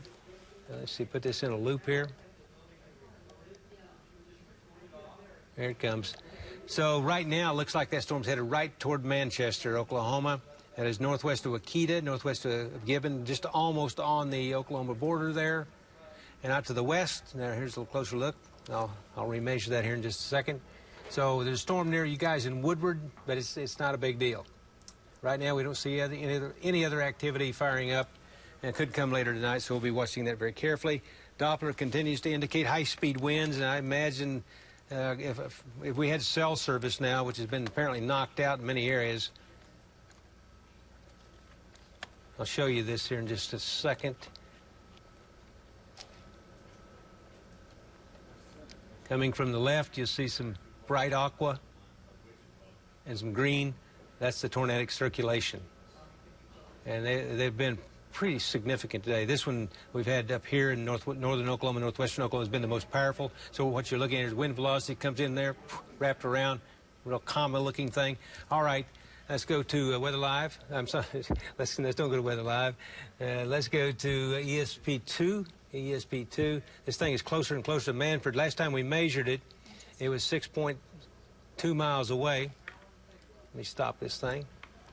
And we'll go in here and measure this again. The debris ball is 3.3 miles west-southwest. Debris ball just means tornadoes hit something, throwing it in the air, a lot of debris in the air, trees, whatever. The center of the tornado would be about 3 miles southwest of Manchester. So you guys in and around Manchester, just continue the tornado precautions. This thing is extremely strong. They're still reporting a stovepipe tornado on the ground. Tornado stovepipe on the ground? 4 miles southeast East of Walden. Okay. So Val, did Val Caster on the road, on the Gettner? No. And Bobby? They've all lost their cell service. Yeah, we're all dropping off. We've lost cell service. Yeah. So I suspect a lot of power lines down. You might watch. Bobby's on the road there. You might punch that one up. Bobby's Storm Action 8. We're going to need Kelly on the set because this is going into Kansas. It's over.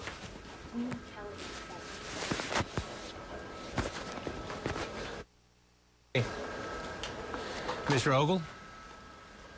Yeah. All right, movement that storm, northeast 40. It's moving toward Manchester. Tornado watch continues in effect until 2 a.m. for northwestern. Yeah, you can pop that weather live, pop that up, and we'll look at it. We have a circulation just barely west-southwest of Manchester. Manchester's far north-central Oklahoma. And as we look there, you'll see that green area. That's a tornado watch from western Oklahoma into northwest, north-central, all the way into Kansas, Nebraska. I don't think the tornado activity is quite as widespread as they were expecting at this particular point, but we've been busy enough here for sure. So this storm coming in toward Manchester, you guys, Manchester, like I said, you know, people might call them. It will soon be moving into Kansas. If you have friends and family, southern Kansas, you might want to call them and alert them. Because a lot of people, when this happens, they have no idea exactly what is going on. So I'll do a storm track on this system. That's a little bit broad, so I will back off here. Okay. Do this. You can see not much in the state. That's good. This is about to go out. This is about to go out of Oklahoma, but still the warning continues from just west of Manchester in the Manchester area on into Kansas. So as soon as that gets into Kansas, it will be gone for us, unless it turns right, but it looks like we'll be gone with it. So I'll just do a projection here for those of you who have folks up that way. And there she is, moving northeast at 40 at least. So it's in the Manchester area right now. It says 849, but basically it's so close to you, you can probably feel it. So on up into Anthony, Kansas, Freeport, Danville. Like I said, if you have friends and family up there, you might want to call them. This storm is about to move out of Oklahoma, still just a little bit to the west of Manchester and the Manchester area. Even if you don't get the tornado in Manchester, you may get some really strong winds coming around that thing. But it still has a tornado vortex signature, and that is just to the northwest or just to the west of Manchester. And hopefully this thing will rotate on into Kansas, get out of our area. So a tornado warning continues far north central Oklahoma. So we're still seeing that on the radar. Seeing any power flashes on video? Haven't seen any. Okay, so the warning goes to 8:45. We'll see what they do with it. But it looks like to me it's moved northwest of Manchester into Kansas. So that warning is over with for northern Oklahoma. So I'll let you punch some of these for me, and okay. We will do. Let's do ESP there. That one right there. And then we'll go to wide view in just a minute. This thing's moving out into Kansas, so it's going to be history for us. So let's back off and look at the wide view, Lacey, and the wide view on ESP. And we go up there. Nothing out here at the present time. Could be storms later. Let's go ahead and show the on Weather Live. We'll go ahead and show the watch areas. No, the Oklahoma one. North central, northwest, west, parts of central. In effect, until 2 a.m., all the activity now is up there. There could be activity later tonight, tomorrow morning. We're just going to have to wait, watch, and see on this. So this storm is passing out of Kansas. We're done with it weather-wise for this particular moment, and then we'll be checking in with Kelly Ogle here in a few minutes if Kelly's ready. But tornado watch until 2 a.m. does not include Oklahoma County, but does include Canadian County, points west, northwest, north central. But like I said, for good reasons, I'm sure this thing is shut down a little bit, but could come back. So we'll check in with Kelly Ogle. Mr. Ogle, what do you have over there? Well, Gary, it's pretty amazing that for all the tornado activity we had this evening there across northwest and north central Oklahoma, that we didn't have any reports of any injuries and very little structural damage of any kind. A few power lines down. And this is amazing video from Sky News 9 HD. They came very near to the Little Sahara Park, and they were very concerned about that. This is time-lapse. This is video that is sped up. This thing only missed the Little Sahara Park by, well, I'm guessing 2 or 3 miles. And there at one point today, there were thousands of people there for the rattlesnake hunt. A bunch of them evacuated to the Methodist Church in Winoka. Some of them decided to ride it out at the park, and Gary was telling them, do not try to do that. So maybe they got the word that they should try to get out of there. But it just missed the Little Sahara Park and then swung across the east side of the town of Winoka. And tell you what, when you have multiple vortex tornado like that, that is really scary stuff, and it can be really wide and can cover a lot of area and do a lot of damage. Pretty amazing. At one point, it hit a tank battery there south of Winoka and started a fire. You rarely see that, but it does kind of illustrate the force of this tornado. Take a look at the timeline of the tornadoes we had. We can see the tornado now, silhouetted in those lights west of Woodward. Hopefully it's going to be just east of the nitrogen plant. Sirens are blowing in Woodward. I hope they got them going. Okay, people, Woodward, this is going to be out around Northwest Highway 270, out around the Rock Truck Wash, Hutches. It is headed northeasterly. It's on the northwest side of Woodward right now. Huge tornado. It's got to be a quarter mile wide. North side of Woodward, northwest side of Woodward. It's still going, guys. huge tornado. I know we don't have a picture going on it, but I'm backing up. I'm going to get back to 34th and Hanks Trail and go north on it. And, yeah, still going northwest. Northwest Woodward. Okay, right here we can see. Stay with me here. Okay, straight north of me, so it's going to be north of Oklahoma and 34th Street. The tornado is on the ground. Oklahoma and 34th Street. It's going to be north of 34th and Oklahoma. A huge tornado still on the ground, 1/8 to a quarter mile wide. Now I can see it. We're trying to close in on it with the picture. So I don't know if we're going to get it or not. There it is. It's still going across north. Oh, power line flashes again. There they go. Power line flashes north of 34th and Oklahoma in Woodward. Yes. Gary, I'm turning on it right now. I'm going to try to get into Woodward. Get camera this way. We're going to try to get on into Woodward right now and keep a tab on it. So 4th and Oklahoma, it's going to be northeast of that location now. Still on the ground, very large tornado. It's going to be on the north side of Woodward, going northeast. We're now turning north at the Woodward vortex, headed to 34th and Oklahoma.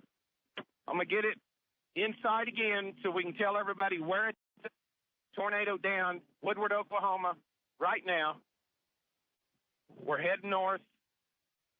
I'm going to turn on the scanners again. We may listen to them just a little bit, find out if these guys know if we've got any damage or where it's at, because there's damage west of Woodward, approximately 2 to 3 miles, and now we're going to have, what do they say? Massive tornado. Just heard a cop say massive tornado. I agree. It's headed to the. It's got too much damage. I can't tell. Okay, too much damage. Cop can't tell. So everybody, okay, power line flashes right now. North side of Woodward. It's going to be headed to the direction of 22nd and Madison. Up in that, it's going to be up on the north side of Woodward, probably close to the river, headed east, northeast. Still seeing power line flashes. Heard a police officer say he could see it. It's massive. Guys, we have electricity is out on the west side of Woodward right now. I'm sure that emergency management people will need to be alerted to what's going on. I'm sure they already know. Matt Leonbauer. Oh, no, huge power line flash. Okay, power line. Okay, tree. Whoa. Okay, power line's down. This is going to be, okay, power line down south of. Still got northeast 60 on this? Oh, no. 55. Oh, no. Oh, no. What you got, Marty? Okay, I got to keep calm here. I've got an apartment complex that's being hit. I'm looking at it right now. I've got a power line across the road ahead of me. Oh, no. All right, I got to keep calm. Here we go. This is going to be 34th Street, 34th and Oklahoma, south of 34th and Oklahoma. Power lines down.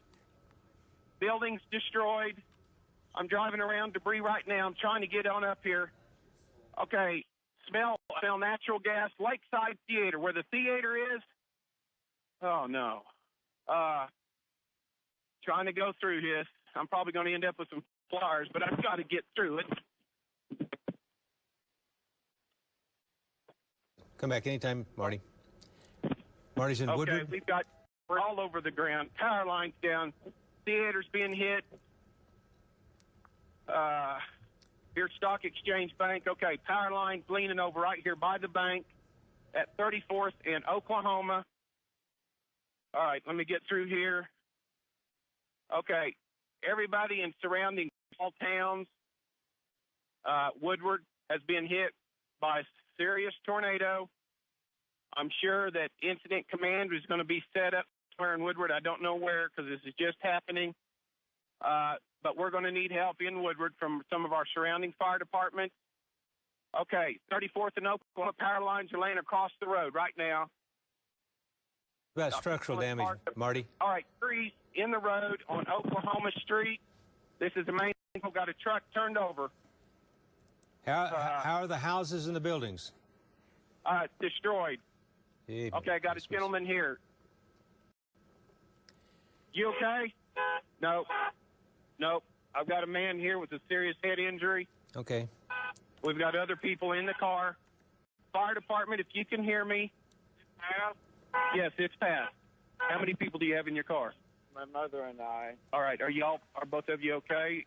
I think so. Okay. Stay with your vehicle. I'm going to stay here, Ken. Stay here. Stay with your vehicle. Stay with your vehicle. I'm going to get you some help. Okay. Somebody on the fire department at Woodward, Fort Supply, Fargo, Gage. We're going to need assistance. I have walking wounded right now in Woodward. Okay, there's a guy here who's going to get these two people and get them to the hospital. Woodward Hospital, you need to notify. I know you have a plan for a disaster. You need to implement your disaster plan now. The Woodward Hospital, you need to implement your disaster plan now. Start calling in everybody to your hospitals. Got more power lines down. This is going to be out by the old Mutual of Omaha office. Is where that pickup was at. I'm going over more power lines. Okay, here we go. We're going into Woodward. This is going to be, everybody knows where McDonald's is in Woodward. That's where I'm headed right now. There's a Love store right in here. Okay, let me see. All right, these things are okay. So it's going to track north of McDonald's. I'm sure it's going to be in the area where there's some homes. I'm going to drive. I'm just going to go a little ways. I'm headed north on 26 from Oklahoma. 28th in Oklahoma. I'm going north. Now I'm going to go back right. We continue with that. Tornado warning continues down around the Cheyenne area, south and east of Cheyenne. So go ahead, Marty. Okay. As far as where I went right in here, no damage. It's going to be farther north of us. Folks, Mutual Omaha building, Lakeside Theater area. I know that the Quail Apart on Quail Street are out there in that area that I just came through. Power lines down. Half the building was destroyed. There's debris all over. Power lines down. Northwest Electric, G&E, you're going to need to implement your disaster plans for Woodward, Oklahoma. Head this way. We've got power lines down everywhere. Also, we smelled gas, ONG, disaster mode in Woodward right now. And all firefighters in Woodward, I'm sure you're going to need to respond to the Woodward Fire Department and figure out where you need to set up incident command. If you can get a hold of me, I'll let everybody know where command's going to be set up. You're going to have to grid this place out.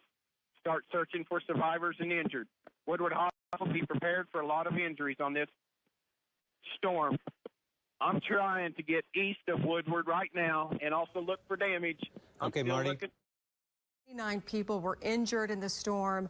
Search teams were scouring the rubble at dawn's light. Woodward is about 140 miles northwest of Oklahoma City with a population of 12,000 people.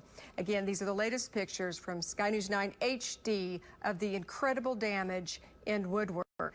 Do we have Ivana Johnson with us now? We do. Great. Ivana, first let me say I've been watching you since about 3 o'clock this morning. We appreciate your hard work there in Woodward this morning.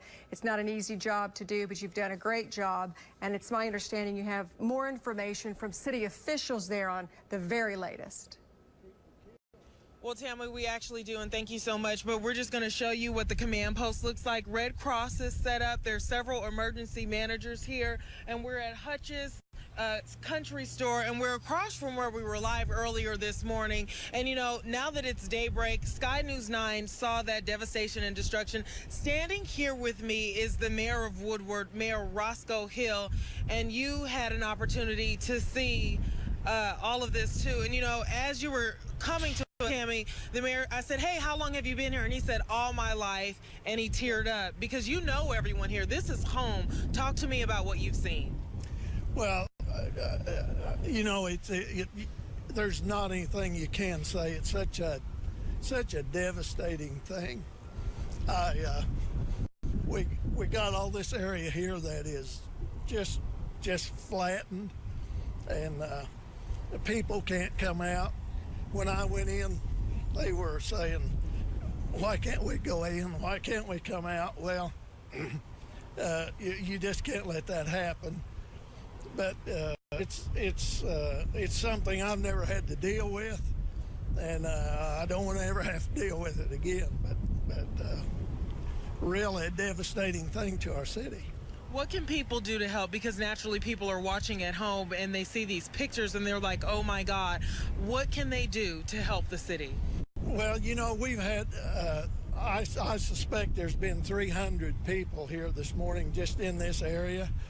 And a lot of them went home. We got it to where we actually can deal with it now. The first responders have worked all night. They worked all day Saturday, and now they're out here, and they've been here all night. And as I think the main thing is you can do is pray for us. Yes. Now we heard that 4 search and rescue teams actually went out to several areas of the Woodward area. Is there any more report in terms of the 20 injuries and 5 deaths? Is that it? Can we breathe right now? I've talked to several people about that, and yes, that's confirmed, and that's it. Okay. We still have a few displaced people, I understand, but and I heard a lady a while ago looking for her mother and dad, and but we think we know where they are. Well, we will certainly pray. That's Mayor Roscoe Hill. And, you know, while he was out searching, so was our very own Michael Konopasek. You saw those pictures from Sky News 9 HD. Well, Michael had a first-hand view of those pictures. Michael, go ahead, share with us what you saw. Yeah, thanks, Savannah. You know, storm tracker Marty Logan and I went through the 2-mile stretch, and it was a 2-mile stretch, that is for sure, of damage right through Woodward. It was about 1/4 of a mile wide in certain areas, and it was absolutely heartbreaking. I mean, you see these homes that are just torn to shreds, and commercial buildings as well, completely gone. Lots of roofs torn off, and old mature trees completely ripped out of the ground. One portion of our tour really got to me. We went over to the mobile home park where the 2 young girls were found dead from this tornado, and among the ruins, among the debris, you saw toys, you saw child's things, clothings. And it really kind of hit home. We talked with the owner of the mobile home park, and he was upset. You could tell that he was very upset about it. And those girls' dad, he was taken to the hospital and died once he got to the hospital. And we've been reporting it throughout the entire day. 5 deaths in this tornado. It took quite the toll on Woodward. And as you can see from the aerials from Sky News 9, you can see the damage completely unfold. We got here at about 3 o'clock in the morning. It was completely dark outside, and we could not really make things out too well. But once that sun came up, you started seeing things that you didn't see before. We saw a building that was completely devastated, but this time when the sun was, we saw a semi-truck in the building. On the building. It was absolutely remarkable. So the force was really something. Tammy, back to you. Michael, you know, one thing that struck me just now when we were looking at that damage, we could see a siren on the ground. And I know earlier this morning, the mayor he told AP that they were definitely having problems, but he said it is possible they did have some problems with their sirens. I know you and Ivana were hearing that from residents. Isn't that correct? Yes, we were hearing that from residents. I called the county emergency manager, and he did confirm to me that residents got 2 to 3 minute warning with the sirens. 2 to 3 minute warning, and that is it. He said there was a power issue that caused the delay in warning people. Now, the national, we have been predicting storms like this for a while, but you never know when the exact path it's going to take. So people depend on those sirens. And like I said, 2 to 3 minutes. Now, one siren, there's 20 sirens in this area. One of the sirens did not work. It was struck by lightning, and that caused it to malfunction, Tammy. All right, Michael Konopasek and Ivana Johnson, we appreciate your coverage from Woodward this morning, and we're going to stay on it, of course. We understand officials there are planning a press conference for this afternoon. We'll come back to you when that happens. But for now, good news is, and you heard it from the mayor, they do believe everyone has been accounted for in the small town of Woodward.